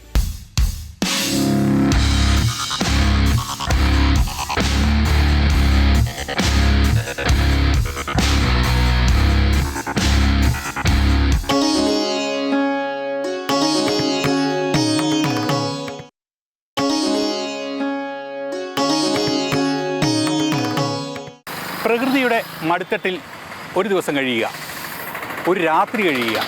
ഈ രാത്രിയൊക്കെ പ്രകൃതിയുടെ മടിത്തട്ടിൽ കഴിയുക എന്ന് പറയുമ്പോൾ ഒരു വല്ലാത്ത അനുഭവമാണ്. പക്ഷേ അതിൽ നിന്ന് നമ്മളെ തടസ്സപ്പെടുന്ന ഒരു ഘടകം, അവിടെ എങ്ങും പോയാൽ താമസിക്കാൻ രാത്രിയിൽ ഹോട്ടലില്ല എന്നുള്ളതാണ്. അപ്പോൾ താമസവും യാത്രയും ഒരുമിച്ച് കൊണ്ടുപോകാൻ പറ്റുന്ന ഒരു സംവിധാനം, അതാണ് റൂഫ് ടോപ്പ് ടെൻറ്റുകൾ. കാറിൻ്റെയൊക്കെ മുകളിൽ വെച്ച് കെട്ടാവുന്ന ടെൻറ്റുകളാണ് ഉദ്ദേശിക്കുന്നത്. നമ്മുടെ സിനിമയുണ്ടല്ലോ, മമ്മൂട്ടിയുടെ പഴയ സിനിമ ജോണി വാക്കർ, അതിനകത്തെ ഒരു പാട്ടിൻ്റെ ഒരു വരിയാണ് പെട്ടെന്ന് ഓർമ്മ വരുന്നത്. ശാന്തമീരാത്തിൽ നിന്നുള്ള പാട്ടിനകത്തൊരു വരിയുണ്ട്, ആകാശക്കൂടാര കീഴിൽ നിലാവിൻ്റെ പാൽക്കിണ്ണം. അപ്പോൾ അത് ആ വരിയിലൊക്കെ കാണുന്നത് പോലെ ഒരു രാത്രി, ലാ ലാ ലാ ലാ ലാ ലാ ലാ ലാ ലാ ലാ ലാ ലാ ലാ, അങ്ങനെയൊക്കെ പോകണമെങ്കിൽ ഇതുപോലെ റൂഫ് ടോപ്പിൻ്റെ ഒക്കെ ഉള്ള വാഹനങ്ങളുണ്ടെങ്കിൽ നമുക്ക് സാധിക്കും.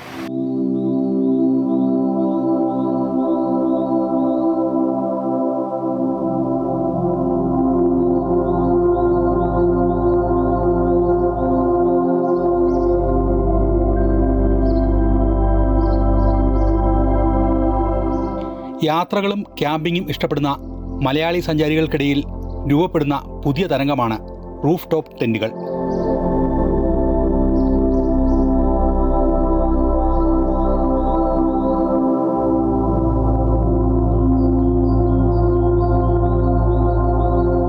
പരമ്പരാഗത ക്യാമ്പിംഗ് സമ്പ്രദായങ്ങളിൽ നിന്ന് മാറി സ്വന്തം വാഹനത്തിൻ്റെ മേൽക്കൂരയെ ഒരു കിടപ്പുമുറിയാക്കി മാറ്റുന്ന ഈ വിദ്യ ഓഫ് റോഡ് പ്രേമികളുടെയും ദീർഘദൂര യാത്രക്കാരുടെയും പ്രിയപ്പെട്ട ഒന്നായി മാറിക്കഴിഞ്ഞു. പ്രകൃതിയുമായി സല്ലപിച്ച് ഹരം കൊള്ളിക്കുന്ന അനുഭവങ്ങൾ നൽകാൻ റൂഫ് ടോപ്പ് ടെൻറ്റുകൾ സാധ്യത ഒരുക്കുന്നു. അപ്പോൾ അതുകൊണ്ടാണ് നമുക്കിത് കൂടുതലായിട്ട് ഇങ്ങനൊരു ഐഡിയ വന്നത്. അതുകൊണ്ടാണ് നമ്മൾ ഈ ക്യാമ്പർ വാൻ സെറ്റ് ചെയ്തത്. ക്യാമ്പർ വാൻ ആണെങ്കിലും ഇതൊരു ടെൻറ്റ് മാതിരിയാണ്. ഓപ്പൺ ചെയ്ത് കഴിയുമ്പോൾ കൂടുതലും ഒറ്റയ്ക്കാണ് യാത്ര ചെയ്യുന്നത്. അങ്ങനെ യാത്ര ചെയ്യുമ്പോൾ നമുക്ക് ഈസി ആയിട്ട് ഓപ്പറേറ്റ് ചെയ്യാവുന്ന ഒരു സിസ്റ്റമാണ് ഇതിനുള്ളത്.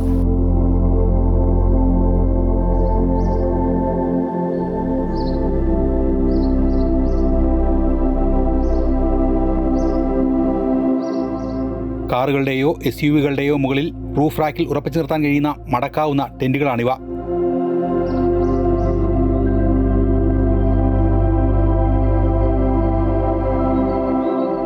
യാത്ര ചെയ്യുമ്പോൾ ഇതൊരു ചെറിയ ബോക്സ് പോലെ വാഹനത്തിന് മുകളിലിരിക്കും. ക്യാമ്പ് ചെയ്യേണ്ട സ്ഥലത്തെത്തിയാൽ മിനിറ്റുകൾക്കകം ഇത് നിവർത്തി ഒരു കിടപ്പുമുറിയാക്കി മാറ്റാം.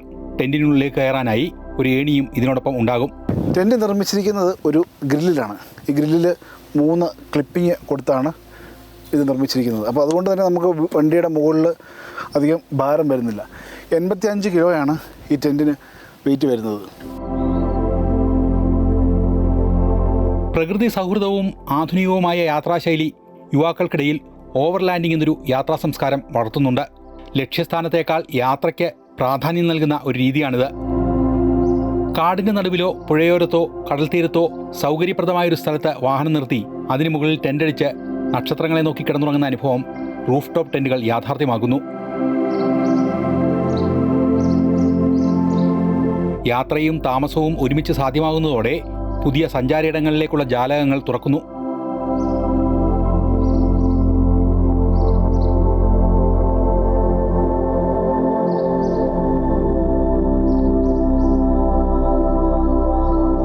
ഇടുക്കിയുടെയും വയനാടിൻ്റെയും കാടിൻ്റെ പശ്ചാത്തലത്തിൽ പിരിമുറുക്കങ്ങൾ അഴിച്ചുവെച്ച് ഒരു ദിനം. പ്രമോദ് കട്ടപ്പനയെപ്പോലുള്ള വ്ളോഗർമാർ ഇത്തരം സംവിധാനങ്ങൾ ഉപയോഗിച്ചാണ് വീഡിയോകൾ കാഴ്ചക്കാർക്ക് വേണ്ടി ഒരുക്കുന്നത്. ഞാൻ എൻ്റെ പേജിൽ ഇതിൻ്റെ വീഡിയോ പോസ്റ്റ് ചെയ്തപ്പോൾ ഒരുപാട് പ്രതികരണങ്ങളാണ് ഉണ്ടായത്. കേരളത്തിൽ ഇപ്പോൾ ഏകദേശം 3-4 ക്യാമറമാൻ ഇതുപോലുണ്ട്. യാത്രകളിൽ നമുക്ക് ഒരുപാട് ഗുണം ചെയ്യുന്ന ഒരു ടെൻ്റാണ് ഈ ക്യാമറമാൻ.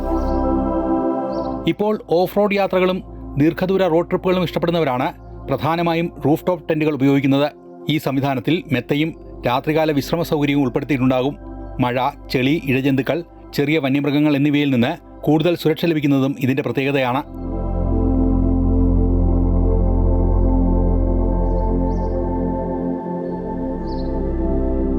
ഭൂരിഭാഗം റൂഫ് ടോപ്പ് ടെൻറ്റുകളിലും ഉയർന്ന ഗുണനിലവാരമുള്ള മെത്തകൾ ഇൻബിൽറ്റായി വരുന്നുണ്ട്. അതിനാൽ കിടക്ക പ്രത്യേകം കരുതേണ്ടതില്ല. അകത്ത് വരുമ്പോൾ നമുക്ക് ഇരിക്കാവുന്നതാണ്. ഇരുന്നാൽ നമ്മുടെ തല മുട്ടാത്ത രീതിയിലുള്ള ഹൈറ്റ് ഉണ്ട്. അതുപോലെ തന്നെ ബെഡുണ്ട്, നല്ലൊരു ബെഡ്. 4 സൈഡിൽ വിൻഡോസ് ഉണ്ട്. പോരാതെ രാത്രി നമ്മൾ സ്റ്റേ ചെയ്യുമ്പോൾ വിൻഡോ ഓപ്പൺ ചെയ്ത് കൊതുകുവല ഉള്ളതാണ്. ലോകത്തിൻ്റെ വിവിധ ഭാഗങ്ങളിൽ വർഷങ്ങളായി പ്രചാരത്തിലുള്ള ഈ ക്യാമ്പിംഗ് രീതി ഇപ്പോൾ ഇവിടെയും വ്യാപകമാവുകയാണ്. 6 അടി നീളത്തിൽ 4 അടി വീതിയിലാണ് ഇതിന് മുകളിൽ നമ്മൾ സെറ്റ് ചെയ്തിരിക്കുന്നത്. 2 ക്ലിപ്പിംഗ് ഉണ്ട്. ആ 2 ക്ലിപ്പിംഗ് ഊരിയതിന് ശേഷമാണ് മുകളിലുള്ള ലാഡർ ഒരു സ്ക്രൂ കൊടുത്ത് നമ്മൾ കൈകൊണ്ടിങ്ങനെ ഉയർത്തി കഴിയുമ്പോൾ ഈസി ആയിട്ട് നമുക്ക് ഉയർത്താവുന്നതാണ്. ഉയർത്തി കഴിയുമ്പോൾ തന്നെ ടെൻറ്റ് നേരെ ഓപ്പൺ ചെയ്ത് നമ്മൾ നിൽക്കുന്ന വശത്തേക്ക് വരുന്നതാണ്. അങ്ങനെ വരുമ്പോഴാണ് ഈ 48 സ്ക്വയർ ഫീറ്റ് വരുന്നത്. 48 സ്ക്വയർ ഫീറ്റിൽ പറഞ്ഞ പോലെ നമുക്ക് 4 പേർക്ക് ഈസി ആയിട്ട് സ്റ്റേ ചെയ്യാവുന്നതാണ്. SUV വാഹനങ്ങളുടെയും അഡ്വഞ്ചർ ടൂറിസത്തിൻ്റെയും വളർച്ചയോടെയാണ് റൂഫ് ടോപ്പ് ടെൻറ്റുകൾക്ക് ആവശ്യക്കാർ വർദ്ധിച്ചത്. യാത്രക്കിടെ ഹോട്ടൽ മുറികൾ തേടേണ്ട സാഹചര്യം കുറയ്ക്കുന്നതിനാൽ സഞ്ചാരികളുടെ യാത്രാ ചെലവ് ഗണ്യമായി കുറയുന്നു. 2 മുതൽ 4 പേർക്ക് വരെ താമസിക്കാൻ കഴിയുന്ന മോഡലുകളാണ് കൂടുതലായും വിപണിയിലുള്ളത്. ഹാർഡ് ഷെൽ, സോഫ്റ്റ് ഷെൽ എന്നീ വിഭാഗങ്ങളിൽ ലഭിക്കുന്ന ടെൻറ്റുകളുടെ വില 80,000 മുതൽ 4 ലക്ഷം രൂപ വരെയാണ്. വാഹനത്തിൻ്റെ റൂഫ് ലോഡ് കപ്പാസിറ്റിയും സുരക്ഷാ മാനദണ്ഡങ്ങളും പാലിച്ചാണ് ഇവ സ്ഥാപിക്കുന്നത്. യാത്രകൾ ഒരുപാട് ഇഷ്ടപ്പെടുന്ന ആളാണ് ഞാൻ. അതുകൊണ്ട് തന്നെ നമുക്ക് ഒരുപാട് യാത്ര ചെയ്യേണ്ടി വന്നതിനാൽ പ്രത്യേകിച്ച് നമ്മുടെ ഇടുക്കി ജില്ലയിൽ യാത്ര ചെയ്യാനാണ് ആദ്യം ആഗ്രഹിച്ചത്. അപ്പോൾ അങ്ങനെ വന്നപ്പോൾ നമുക്ക് ഇടുക്കിയിലെ ചില സ്ഥലങ്ങളിലെല്ലാം വളരെ കയറ്റവും ഇറക്കവും അതുപോലെ കാടുകൾ നിറഞ്ഞ സ്ഥലമാണ്. അതുകൊണ്ട് നമുക്ക് എങ്ങനെ യാത്ര ചെയ്യാം എന്ന് ഒരുപാട് ആലോചിച്ചു. പല വാഹനങ്ങളിലാണ് നമ്മൾ യാത്ര ചെയ്യാൻ തീരുമാനിച്ചത്. അങ്ങനെ വന്നപ്പോൾ നമുക്ക് ഒരുപാട് എക്സ്പെൻസീവ് വന്നു. റിസോർട്ടുകൾ എടുക്കാനുള്ള ബുദ്ധിമുട്ട് വന്നു. വാഹനത്തിൽ റൂഫ് ടോപ്പ് ടെൻറ്റുകൾ ഘടിപ്പിക്കുന്നതിന് മുമ്പ് ചില കാര്യങ്ങൾ ശ്രദ്ധിക്കേണ്ടതുണ്ട്. വാഹനത്തിൻ്റെ മേൽക്കൂരയ്ക്ക് ഭാരം താങ്ങാൻ കഴിയണം. വാഹനം ഓടുമ്പോഴുള്ള ഭാരവും നിർത്തിയിടുമ്പോഴുള്ള ഭാരവും കൃത്യമായി അറിഞ്ഞിരിക്കണം. ടെൻറ്റിനെ കാറുമായി ബന്ധിപ്പിക്കുന്ന റാക്കുകൾ മികച്ച ബ്രാൻഡിൻ്റേതും ദൃഢതയുള്ളതുമായിരിക്കണം. മാനുവലായിട്ടാണ് ഈ ടെൻറ്റ് നിർമ്മിച്ചിരിക്കുന്നത്. ഏകദേശം 95,000 രൂപയാണ് ടെൻറ്റിന് വരുന്നത്. കേരളത്തിലും വാഗമൺ, മൂന്നാർ, ഗവി, വയനാട് തുടങ്ങിയ വിനോദസഞ്ചാര കേന്ദ്രങ്ങളിലേക്കുള്ള യാത്രകളിൽ റൂഫ് ടോപ്പ് ടെൻറ്റുകൾ ഉപയോഗിക്കുന്നവരുടെ എണ്ണം ഗണ്യമായി വർദ്ധിച്ചിട്ടുണ്ട്.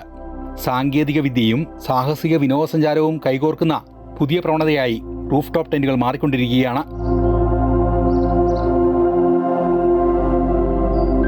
ഹോട്ടൽ മുറികളുടെ അതിർവരമ്പുകൾക്കുള്ളിൽ ഒതുങ്ങാതെ സ്വാതന്ത്ര്യത്തോടെ ലോകം ചുറ്റാൻ ആഗ്രഹിക്കുന്ന മലയാളി സഞ്ചാരികൾക്ക് ഇതൊരു മികച്ച സൗകര്യമാണ്. വരുന്ന ആളുകളിൽ കേരളത്തിലെ റോഡുകളിലും ഇത്തരം ആകാശക്കൂടാരങ്ങൾ ഘടിപ്പിച്ച വാഹനങ്ങൾ സജീവമായി കാണാനായേക്കും.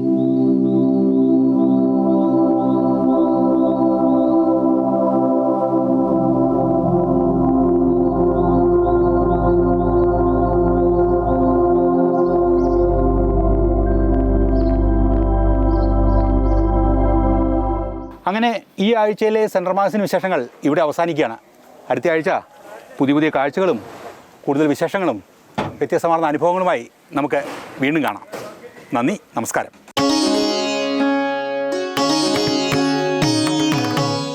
സഞ്ചാരത്തിന് മാത്രമല്ല വാഹനങ്ങൾ, കേരളത്തിലെ റാറ്റ് റോഡ് കാഴ്ചകൾ കൂടെ യാത്രയും താമസവും ഒരുമിച്ച് സാധ്യമാക്കുന്ന പുതിയ സംവിധാനമായി കാറിന്റെ മുകളിൽ ഘടിപ്പിക്കുന്ന റൂഫ് ടോപ്പ് ടെന്റുകളും കാണാം ഇന്നത്തെ സെൻട്രൽ മാഗസിനിൽ.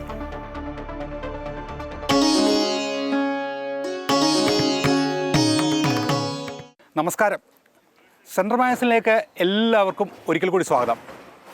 വാഹന മോഡിഫിക്കേഷനെ കുറിച്ചുള്ള ചർച്ചകൾ യുവാക്കൾക്കിടയിൽ നിന്ന് പൊതുസമൂഹത്തിലേക്ക് ഇറങ്ങി വരുന്ന ഒരു കാലമാണ്.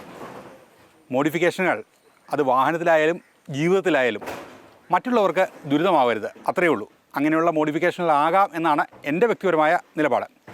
നമ്മളിന്ന് പറയാൻ പോകുന്നത് 1990 അമേരിക്കയിൽ തുടങ്ങിയ റാറ്റ് റോഡ് വിപ്ലവത്തിൻ്റെ കേരളത്തിൻ്റെ ഒരു കാഴ്ചകളെക്കുറിച്ചാണ്. റാറ്റ് റോഡ് വിപ്ലവം എന്ന് പറഞ്ഞാൽ ഈ പഴയ വാഹനങ്ങളുടെ ഭാഗങ്ങൾ ഏറ്റെടുത്ത് പുതിയ വാഹനങ്ങൾ, അത് കുറച്ച് വിചിത്രമാണ്, കുറച്ച് കൗതുകകരമാണ്, അത്തരം വാഹനങ്ങൾ ഉണ്ടാക്കുക. ഇതൊക്കെ നമ്മൾ തോന്നുന്നു ഇതൊക്കെ ഇനി ഉപയോഗശൂന്യമായി കിടക്കുന്ന കാര്യങ്ങളാണ്. പക്ഷേ ഇത്തരം വാഹനങ്ങളുടെ പാർട്സുകൾ ഉപയോഗിച്ച് നമുക്ക് വളരെ മനോഹരമായ പുതിയ വാഹനങ്ങൾ നിർമ്മിക്കാൻ സാധിക്കും. അത്തരമൊരു കാഴ്ചയും സംസ്കാരവുമാണ് നമ്മുടെ ചേർത്തല സ്വദേശി രാകേഷ് ബാബു കാണിച്ചു തരുന്നത്. അദ്ദേഹത്തിൻ്റെ വാഹനം, റാറ്റ് റോഡ് വാഹനം, കേരളത്തിൽ ഇപ്പോൾ ഒരു തരംഗമാണ്. പക്ഷേ ഒരു കാര്യം മനസ്സിലാക്കണം, നിലവിലെ ഇന്ത്യയുടെ നിയമം അനുസരിച്ച് ഇത് പൊതുനിരത്തിൽ ഇറക്കുന്നത് നിയമപരമായി ശരിയല്ല. അതുകൊണ്ട് എക്സിബിഷനുകളാണ് ഇപ്പോൾ ഇതിൻ്റെ സ്ഥാനം. എന്തായാലും നമുക്ക് കാണാം കേരളത്തിലെ റാറ്റ് റോഡ് സംസ്കാരം.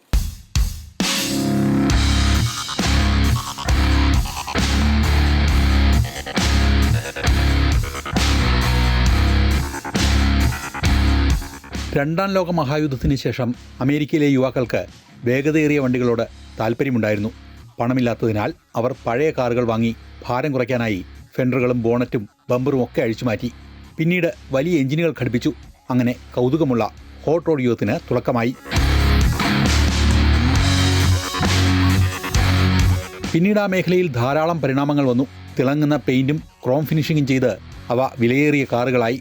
ഹോട്ട് റോഡ് ആഡംബര കാർ സംസ്കാരത്തോടുള്ള എതിർപ്രതികരണമായി 90കളിൽ ഒരു പുതിയ വാഹന സംസ്കാരം രൂപമെടുത്തു. റോബർട്ട് വില്യംസ് എന്ന കലാകാരൻ ഫോർഡ് റെഡ്സ്റ്റർ കാർ ചുവന്ന പ്രൈമർ മാത്രമടിച്ച് തുരുമ്പ് ലുക്കിൽ പുറത്തിറക്കി. അതോടെ റാറ്റ് റോഡ് വിപ്ലവത്തിന് തുടക്കമായി.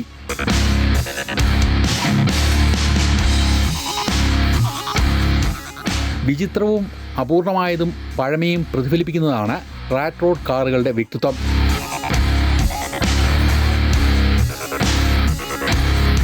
പുറംമോടിക്ക് പ്രാധാന്യം നൽകാത്തതാണ് റാറ്റ് റോഡ് വാഹനങ്ങളുടെ ഡിസൈൻ.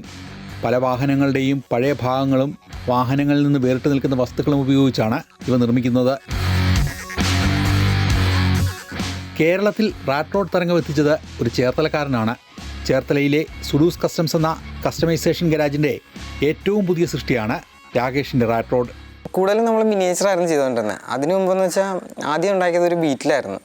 ബീറ്റിൽ വെളിയിൽ കിടക്കുന്നുണ്ട്. അപ്പോൾ അത് മഞ്ഞ കളറൊക്കെ അടിച്ച് ചെറിയ, അതായത് ഒറിജിനൽ വണ്ടി 5 സീറ്റാണ് വരുന്നത്. നമ്മളതിനെ 2 സീറ്റിലോട്ടാക്കി നീളം വീതിയൊക്കെ കുറച്ച് ചെയ്തായിരുന്നു. അന്ന് അതൊരു കൗതുകമായിരുന്നു എല്ലാവരുടെ അടുത്ത്. സ്വന്തം സുസുക്കി ഫിയറോ ബൈക്കിനെ സ്പോർട്സ് ബൈക്കാക്കി രൂപം മാറ്റിയാണ് രാകേഷ് വാഹന നിർമ്മാണത്തിൽ അരങ്ങേറ്റം കുറിച്ചത്. ചെറുപ്പം പോലെ ഈ കുഞ്ഞു വണ്ടികളോടുള്ള താല്പര്യം ഉണ്ടായിരുന്നു. അപ്പോൾ അത് ആദ്യമൊക്കെ ഹാർഡ് ബോർഡ് വെച്ചിട്ട് ചെറിയ ചെറിയ മോഡലൊക്കെ ഉണ്ടാക്കുമായിരുന്നു. പിന്നെ ഇങ്ങനെ ഒരു 2 വീലറിൻ്റെ പഴയ ഒരു 2 വീലർ ഉപയോഗശൂന്യമായ ഒരു വണ്ടി കയ്യിൽ കിട്ടിയപ്പോഴത്തേക്കും അതുകൊണ്ട് ഒരു ചെറിയ ജീപ്പ് ഉണ്ടാക്കി. അവിടെ നിന്നാണ് തുടങ്ങുന്നത്. അതൊരു 2009 അങ്ങനെ ചെയ്തിറങ്ങുന്നത്. അച്ഛൻ സുരേഷിൻ്റെ വെൽഡിംഗ് വർക്ക്ഷോപ്പിലാണ് ജോലികൾ ചെയ്തത്. പിന്നീട് ഇരുചക്ര വാഹനത്തിൻ്റെ എഞ്ചിൻ ഉപയോഗിച്ച് ഒരു ജീപ്പ് നിർമ്മിച്ചു. മിനിയേച്ചർ വാഹനങ്ങളുടെ നിർമ്മാണവും അതിൻ്റെ വിശേഷങ്ങളും സമൂഹ മാധ്യമങ്ങളിൽ പോസ്റ്റ് ചെയ്തതോടെ ഓർഡറുകൾ വരാൻ തുടങ്ങി. ആദ്യം നമ്മുടെ ഒരു പാഷൻ്റെ പുറത്ത് ഉണ്ടാക്കിയതായിരുന്നു. പിന്നെ ഇതിൻ്റെ വീഡിയോസൊക്കെ ഞാനിങ്ങനെ യൂട്യൂബിൽ ഇടാൻ തുടങ്ങിയപ്പോഴത്തേക്കും ഇതിനെക്കുറിച്ച് ആവശ്യക്കാരൊക്കെ വരാൻ തുടങ്ങി. അങ്ങനെ ഇപ്പോൾ ഈ കാണുന്ന പോലെ ഗാരേജ് ഇട്ടു. അപ്പോൾ ഇങ്ങനെ ചെറിയ ചെറിയ ഓർഡറൊക്കെ എടുത്തിട്ട് ചെയ്ത് കൊടുക്കുന്ന പരിപാടി.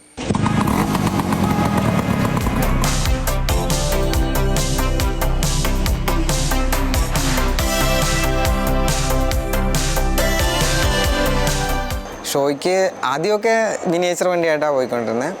അത് 1-2 വർഷമൊക്കെ കുഴപ്പമില്ലായിരുന്നു. പിന്നെ നമ്മൾ മിനിയേച്ചർ തന്നെ പല പല മോഡലിൽ കൊണ്ടുവരുമ്പം ആൾക്കാർക്കൊരു ആദ്യം ഉണ്ടായിരുന്ന കൗതുകമൊക്കെ കുറഞ്ഞു വന്നു.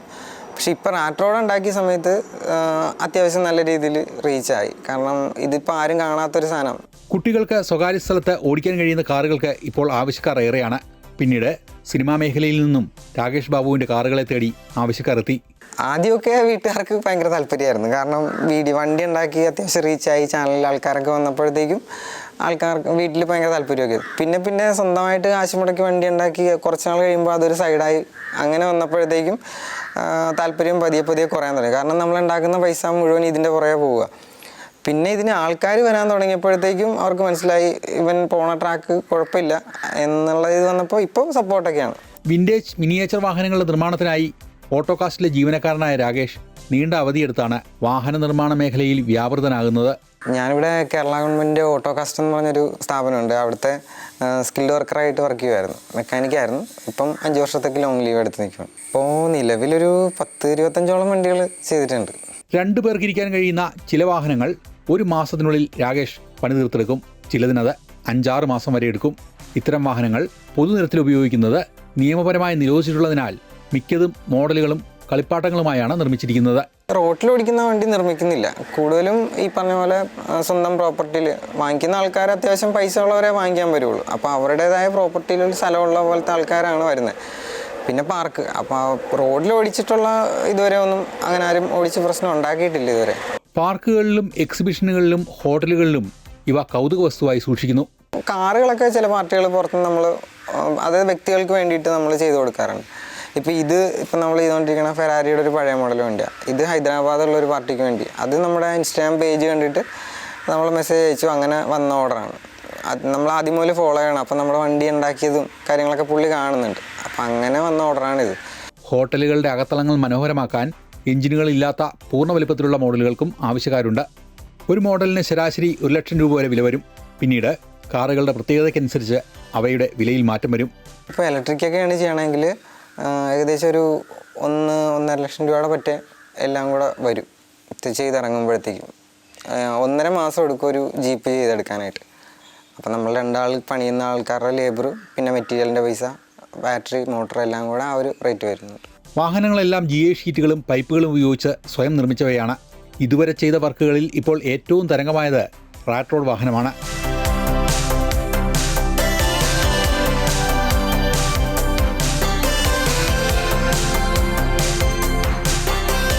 ആദ്യ കാഴ്ചയിൽ അമേരിക്കൻ റാറ്റ് റോഡ് സംസ്കാരം ഓർമ്മിപ്പിക്കുന്ന രൂപമാണ് വാഹനത്തിനുള്ളത്. എന്നാൽ അതിൻ്റെ നിർമ്മാണത്തിന് പിന്നിൽ ഇന്ത്യൻ വാഹനങ്ങളുടെ വിവിധ ഭാഗങ്ങളാണ് ഉപയോഗിച്ചിരിക്കുന്നത്. അംബാസഡർ, ലാംബട്ര, മോട്ടോർ സൈക്കിൾ തുടങ്ങിയ വിവിധ വാഹനങ്ങളിൽ നിന്നുള്ള ഭാഗങ്ങൾ ചേർത്താണ് ഈ കസ്റ്റം ബിൽഡ് ഒരുക്കിയിരിക്കുന്നത്. ഈ മിനിയേച്ചർ വണ്ടികൾ ഉണ്ടാക്കിയിട്ട് ഞാൻ കോളേജിലൊക്കെ ഷോയ്ക്ക് പോകുമായിരുന്നു. അപ്പം നമ്മൾ ഈ ചെറിയ വണ്ടികൾ കൊണ്ട് മാത്രം ഷോയ്ക്ക് ചെല്ലുമ്പോൾ ആൾക്കാരുടെ ഒക്കെ ഒരു ആദ്യം ഉണ്ടായിരുന്ന കൗതുകമൊക്കെ മാറിയിട്ട് പിന്നെ ഇവൻ ചെറിയ വണ്ടി ഉണ്ടാക്കുകയുള്ളൂ എന്നൊരു തോന്നലുണ്ടായി. അപ്പോൾ അതൊന്ന് മാറ്റി പിടിക്കാൻ വേണ്ടിയിട്ടാണ് നമ്മൾ റാറ്റ് റോഡ് എന്ന് പറഞ്ഞൊരു കൺസെപ്റ്റ് കൊണ്ടുവന്നത്. അതിപ്പോൾ ഇന്ത്യയിൽ ആദ്യമായിട്ട് നമ്മൾ ചെയ്യുന്നൊരു പ്രോജക്റ്റാണ്. പിന്നെ അത് ശരിക്കും പറഞ്ഞാൽ ആ വണ്ടി ഞാൻ ഇതുവരെ നേരിട്ട് കണ്ടിട്ടില്ല. നെറ്റിൽ നിന്ന് കുറച്ച് പല ആംഗിളിൽ നിന്നുള്ള ഫോട്ടോസൊക്കെ എടുത്തിട്ട് അത് നോക്കിയിട്ടാണ് നമ്മൾ ചെയ്തേക്കുന്നത്.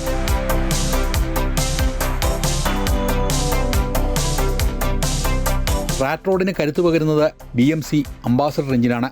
സാധാരണ വാഹനങ്ങളിലെ പോലെ ബോണറ്റിനുള്ളിൽ മറച്ചു വെക്കാതെ എഞ്ചിൻ തുറന്നു കാണുന്ന രീതിയിലാണ് ഇതിൻ്റെ ഡിസൈൻ. ഇതിലൂടെ മെക്കാനിക്കൽ ഭംഗി പൂർണ്ണമായും ആസ്വദിക്കാൻ സാധിക്കും. പിന്നെ ഇതിൽ നമ്മൾ അംബാസഡർ കാറിൻ്റെ എഞ്ചിനാണ് അതിൽ ഉപയോഗിച്ചേക്കണം. അപ്പോൾ അതിനുവേണ്ടി നമ്മളൊരു അംബാസഡർ കാർ സെക്കൻഡ് ഹാൻഡ് എടുത്തിട്ട് അത് പൊളിച്ചിട്ട് അതിൻ്റെ എഞ്ചിനാണ് എടുത്തേക്കുന്നത്. ബാക്കി സാധനങ്ങളെല്ലാം ചെയ്സ് അടക്കം നമ്മൾ വർക്ക്ഷോപ്പിലിട്ട് ചെയ്തെടുത്തിട്ടുള്ളത്. ഉപയോഗശൂന്യമായ അംബാസഡർ വാങ്ങി അതിൽ നിന്നുള്ള എഞ്ചിനാണ് റാറ്റ് റോഡിൻ്റെ നിർമ്മാണത്തിനായി ഉപയോഗിച്ചത്. ഷാസി നിർമ്മിച്ചിരിക്കുന്നത് GI സ്ക്വയർ പൈപ്പ് ഉപയോഗിച്ചാണ്. അതുപോലെ ബോഡിയുടെ നിർമ്മാണത്തിനും GI തകിട് ഉപയോഗിച്ചു. അതിനുവേണ്ടി ഒരു അംബാസഡർ കാർ എടുത്തു. പിന്നെ നമ്മൾ സാധനങ്ങൾ മേടിച്ചത് എല്ലാം കൂടെ ഒരു 2 ലക്ഷം രൂപയുടെ പറ്റേ ആയിട്ടുണ്ട്. പിന്നെ നമ്മുടെ കഷ്ടപ്പാട്.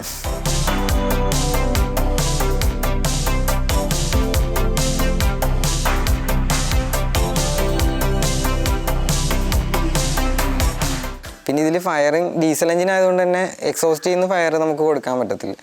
അപ്പോൾ അതിനുവേണ്ടി നമ്മൾ ആദ്യം കുറച്ച് വേറെ രീതിയിലുള്ള സംഭവങ്ങളൊക്കെ പരീക്ഷിച്ച് നോക്കി. ഒന്നും നടക്കാഞ്ഞിട്ട് പിന്നെ ലാസ്റ്റ് നമ്മളൊരു ഗ്യാസ് സിലിണ്ടർ വെച്ചിട്ടാണ് ഇപ്പോൾ കാണുന്ന ഫയർ ചെയ്തുകൊണ്ടിരിക്കുന്നത്.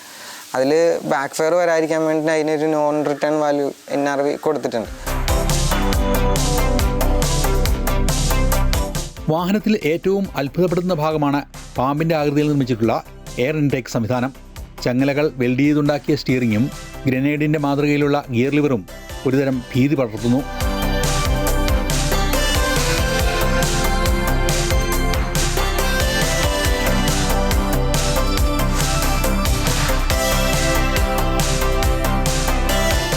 ഇപ്പോൾ ചെയ്യണമെന്ന് വെച്ചാൽ ഞാനിപ്പം റാറ്റ് റോഡ് എന്ന് പറയുന്നത് പൊതുവെ ആൾക്കാർ മാഡ് മാക്സ് എന്ന് പറഞ്ഞ സിനിമയിൽ ഉപയോഗിച്ച വണ്ടി, അപ്പം ഞാൻ ഇടുന്ന വീഡിയോയിൽ മാഡ് മാക്സ് എന്ന് പറഞ്ഞ കമൻറ്റ് വരാറുണ്ട്. അപ്പോൾ നമ്മൾ ചെയ്തത് മൊത്തത്തിലൊരു റഫ് ആയതുകൊണ്ട് ഇനി അടുത്ത് ഉണ്ടാക്കുന്ന വണ്ടിയോ അതിനോട് സാമ്യമുള്ള രീതിയിലുള്ള ഒരു വണ്ടി വേണം ചെയ്യാൻ. അപ്പം അങ്ങനെ ഒരെണ്ണം ചെയ്യണമെന്നൊരു താല്പര്യമുണ്ട്. വാഹനത്തിൻ്റെ മുൻവശത്തെ ഹെഡ്ലാമ്പുകൾ യമഹ RX100 ബൈക്കിൻ്റെ ഹെഡ്ലാമ്പുകൾ മോഡിഫൈ ചെയ്തതാണ്. തീതുപ്പാനായി 2 എക്സോസ്റ്റുകൾ പ്രത്യേകമായി നിർമ്മിച്ച് കണക്ഷൻ നൽകിയിട്ടുണ്ട്.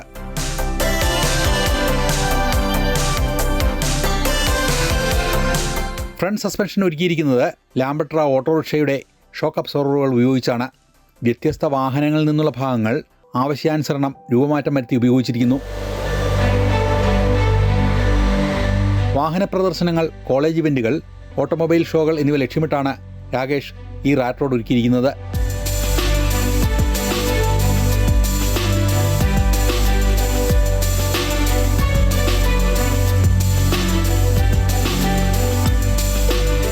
വാഹനത്തിൻ്റെ ഒട്ടുമിക്ക ഭാഗങ്ങളും കൈകൊണ്ട് നിർമ്മിച്ചവയാണ്. മാസങ്ങളുടെ അധ്വാനവും പരീക്ഷണങ്ങളും ചേർന്ന ഇന്ത്യയിലെ ഫസ്റ്റ് ഹാൻഡ് മെയ്ഡ് റാറ്റ് റോഡാണിതെന്ന് രാകേഷ് പറയുന്നു.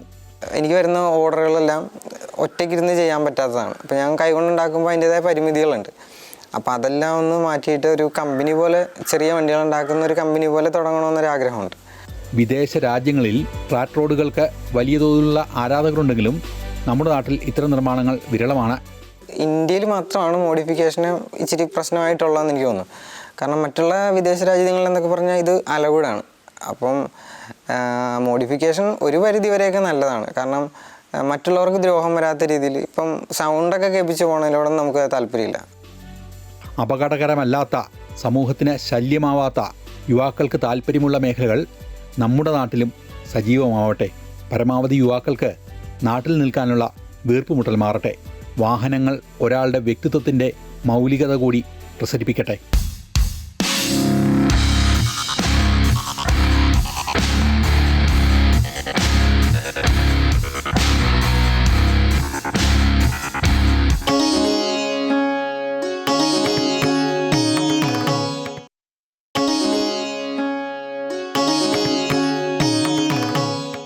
പ്രകൃതിയുടെ മടിത്തട്ടിൽ ഒരു ദിവസം കഴിയുക, ഒരു രാത്രി കഴിയുക. ഈ രാത്രിയൊക്കെ പ്രകൃതിയുടെ മടിത്തട്ടിൽ കഴിയുക എന്ന് പറയുമ്പോൾ ഒരു വല്ലാത്ത അനുഭവമാണ്. പക്ഷേ അതിൽ നിന്ന് നമ്മളെ തടസ്സപ്പെടുന്ന ഒരു ഘടകം, അവിടെ എങ്ങും പോയാൽ താമസിക്കാൻ രാത്രിയിൽ ഹോട്ടലില്ല എന്നുള്ളതാണ്. അപ്പോൾ താമസവും യാത്രയും ഒരുമിച്ച് കൊണ്ടുപോകാൻ പറ്റുന്ന ഒരു സംവിധാനം, അതാണ് റൂഫ് ടോപ്പ് ടെൻറ്റുകൾ. കാറിൻ്റെയൊക്കെ മുകളിൽ വെച്ച് കെട്ടാവുന്ന ടെൻറ്റുകളാണ് ഉദ്ദേശിക്കുന്നത്. നമ്മുടെ സിനിമയുണ്ടല്ലോ, മമ്മൂട്ടിയുടെ പഴയ സിനിമ ജോണി വാക്കർ, അതിനകത്തെ ഒരു പാട്ടിൻ്റെ ഒരു വരിയാണ് പെട്ടെന്ന് ഓർമ്മ വരുന്നത്. ശാന്തമീരാത്തിൽ നിന്നുള്ള പാട്ടിനകത്തൊരു വരിയുണ്ട്, ആകാശക്കൂടാര കീഴിൽ നിലാവിൻ്റെ പാൽക്കിണ്ണം. അപ്പോൾ അത് ആ വരിയിലൊക്കെ കാണുന്നത് പോലെ ഒരു രാത്രി, ലാ ലാ ലാ ലാ ലാ ലാ ലാ ലാ ലാ ലാ ലാ ലാ ലാ, അങ്ങനെയൊക്കെ പോകണമെങ്കിൽ ഇതുപോലെ റൂഫ് ടോപ്പിൻ്റെ ഒക്കെ ഉള്ള വാഹനങ്ങളുണ്ടെങ്കിൽ നമുക്ക് സാധിക്കും.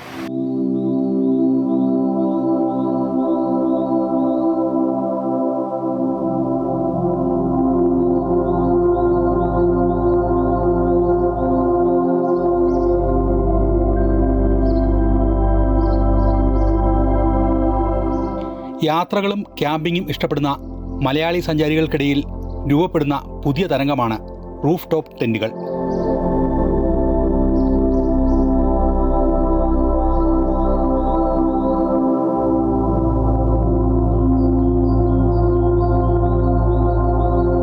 പരമ്പരാഗത ക്യാമ്പിംഗ് സമ്പ്രദായങ്ങളിൽ നിന്ന് മാറി സ്വന്തം വാഹനത്തിൻ്റെ മേൽക്കൂരയെ ഒരു കിടപ്പുമുറിയാക്കി മാറ്റുന്ന ഈ വിദ്യ ഓഫ് റോഡ് പ്രേമികളുടെയും ദീർഘദൂര യാത്രക്കാരുടെയും പ്രിയപ്പെട്ട ഒന്നായി മാറിക്കഴിഞ്ഞു. പ്രകൃതിയുമായി സല്ലപിച്ച് ഹരം കൊള്ളിക്കുന്ന അനുഭവങ്ങൾ നൽകാൻ റൂഫ് ടോപ്പ് ടെൻറ്റുകൾ സാധ്യത ഒരുക്കുന്നു. അപ്പോൾ അതുകൊണ്ടാണ് നമുക്കിത് കൂടുതലായിട്ട് ഇങ്ങനൊരു ഐഡിയ വന്നത്. അതുകൊണ്ടാണ് നമ്മൾ ഈ ക്യാമ്പർ വാൻ സെറ്റ് ചെയ്തത്. ക്യാമ്പർ വാൻ ആണെങ്കിലും ഇതൊരു ടെൻറ്റ് മാതിരിയാണ്. ഓപ്പൺ ചെയ്ത് കഴിയുമ്പോൾ കൂടുതലും ഒറ്റയ്ക്കാണ് യാത്ര ചെയ്യുന്നത്. അങ്ങനെ യാത്ര ചെയ്യുമ്പോൾ നമുക്ക് ഈസി ആയിട്ട് ഓപ്പറേറ്റ് ചെയ്യാവുന്ന ഒരു സിസ്റ്റമാണ് ഇതിനുള്ളത്.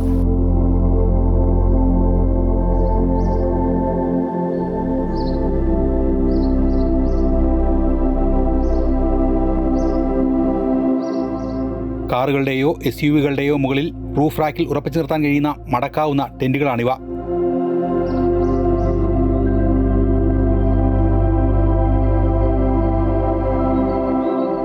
യാത്ര ചെയ്യുമ്പോൾ ഇതൊരു ചെറിയ ബോക്സ് പോലെ വാഹനത്തിന് മുകളിലിരിക്കും.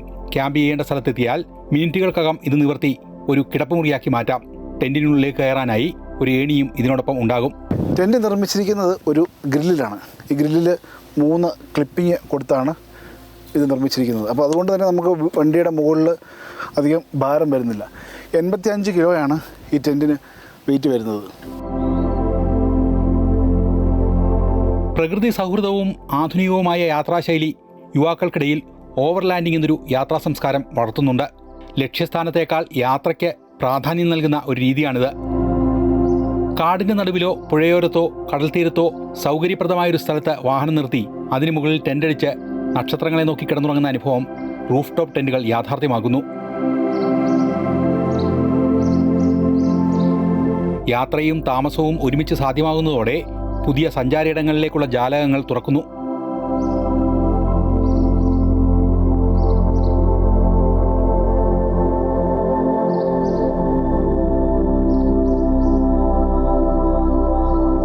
ഇടുക്കിയുടെയും വയനാടിൻ്റെയും കാടിൻ്റെ പശ്ചാത്തലത്തിൽ പിരിമുറുക്കങ്ങൾ അഴിച്ചുവെച്ച് ഒരു ദിനം. പ്രമോദ് കട്ടപ്പനയെപ്പോലുള്ള വ്ളോഗർമാർ ഇത്തരം സംവിധാനങ്ങൾ ഉപയോഗിച്ചാണ് വീഡിയോകൾ കാഴ്ചക്കാർക്ക് വേണ്ടി ഒരുക്കുന്നത്. ഞാൻ എൻ്റെ പേജിൽ ഇതിൻ്റെ വീഡിയോ പോസ്റ്റ് ചെയ്തപ്പോൾ ഒരുപാട് പ്രതികരണങ്ങളാണ് ഉണ്ടായത്. കേരളത്തിൽ ഇപ്പോൾ ഏകദേശം 3-4 ക്യാമറമാൻ ഇതുപോലുണ്ട്.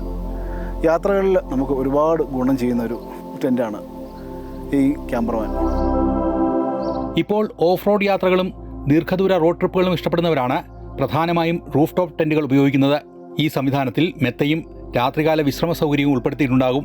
മഴ, ചെളി, ഇഴജന്തുക്കൾ, ചെറിയ വന്യമൃഗങ്ങൾ എന്നിവയിൽ നിന്ന് കൂടുതൽ സുരക്ഷ ലഭിക്കുന്നതും ഇതിൻ്റെ പ്രത്യേകതയാണ്.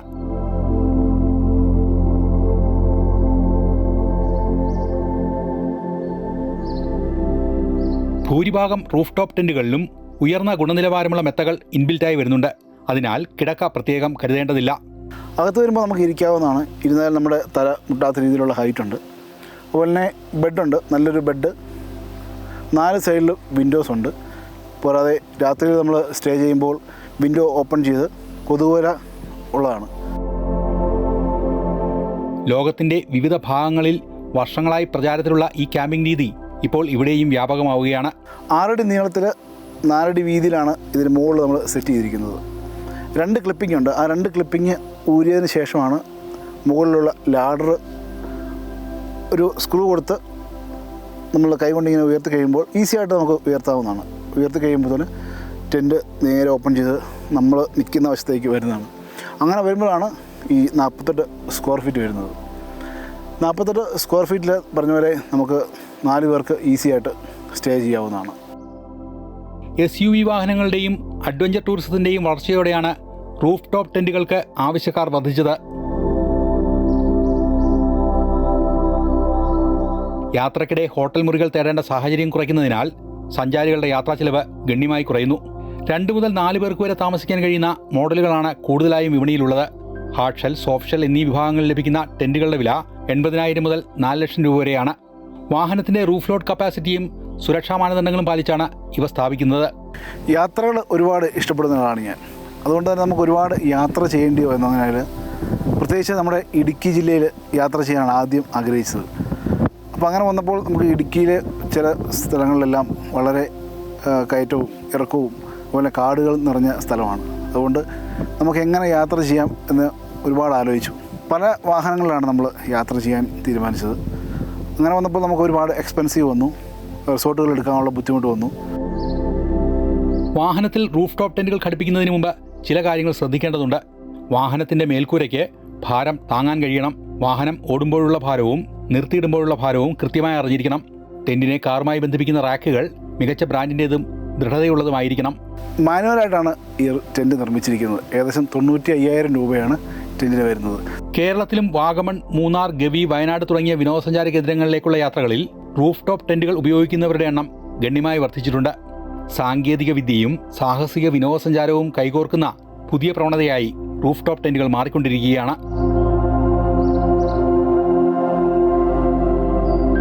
ഹോട്ടൽ മുറികളുടെ അതിർവരമ്പുകൾക്കുള്ളിൽ ഒതുങ്ങാതെ സ്വാതന്ത്ര്യത്തോടെ ലോകം ചുറ്റാൻ ആഗ്രഹിക്കുന്ന മലയാളി സഞ്ചാരികൾക്ക് ഇതൊരു മികച്ച സൗകര്യമാണ്. വരുന്ന ആളുകളിൽ കേരളത്തിലെ റോഡുകളിലും ഇത്തരം ആകാശക്കൂടാരങ്ങൾ ഘടിപ്പിച്ച വാഹനങ്ങൾ സജീവമായി കാണാനായേക്കും.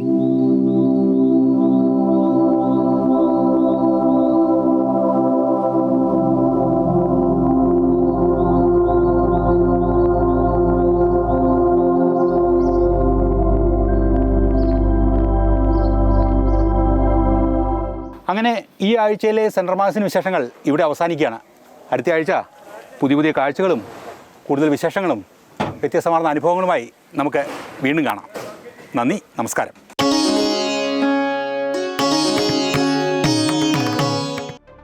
വിദേശ മാമ്പഴ കൃഷിയുടെ പുതിയ ഹബ്ബായി മാറിയിരിക്കുകയാണ് ത്രിപുരയിലെ ഗന്താത്വിസ. വിളയുന്നത് ജപ്പാനിലെ മിയാസാക്കി മുതൽ അമേരിക്കൻ റെഡ് പാമർ വരെ ചുരുങ്ങിയ കാലം കൊണ്ട് പ്രദേശം ലോകോത്തര നിലവാരമുള്ള മാമ്പഴങ്ങളുടെ കേന്ദ്രമായി മാറിയിരിക്കുകയാണ്.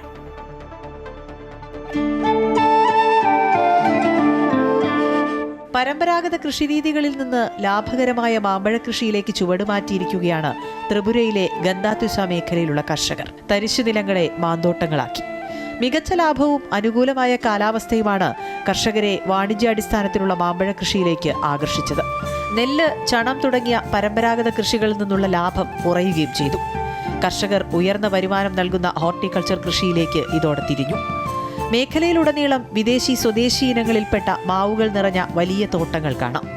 জুন পগুদিওড়ে বিলবেড়প আরম্ভিকানিরকে വലിയ প্রতীক্ষাയാണ് কর্ষকর্কুള്ളത്। ত্রিপুরার মধ্যে এখন খুব একটা ভালো একটা সম্ভাবনা দেখা যাচ্ছে।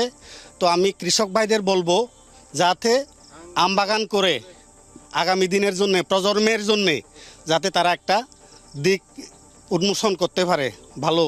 এবং এই বাগানটার পেছনে আমার এগ্রিকালচার গন্ডা তৈসার থেকেও আমি সহযোগিতা পেয়েছি অনেক, আর ফরেস্ট ডিপার্টমেন্ট থেকেও আমাকে বনজ যে চারাগুলা এই চারাগুলো আমি বেশ কয়েকটা পেয়েছি। যেমন পেয়েছি আমি এই যে ফুলের গাছ, এই যে নামটা এই মুহূর্তে ভুলে গেলাম।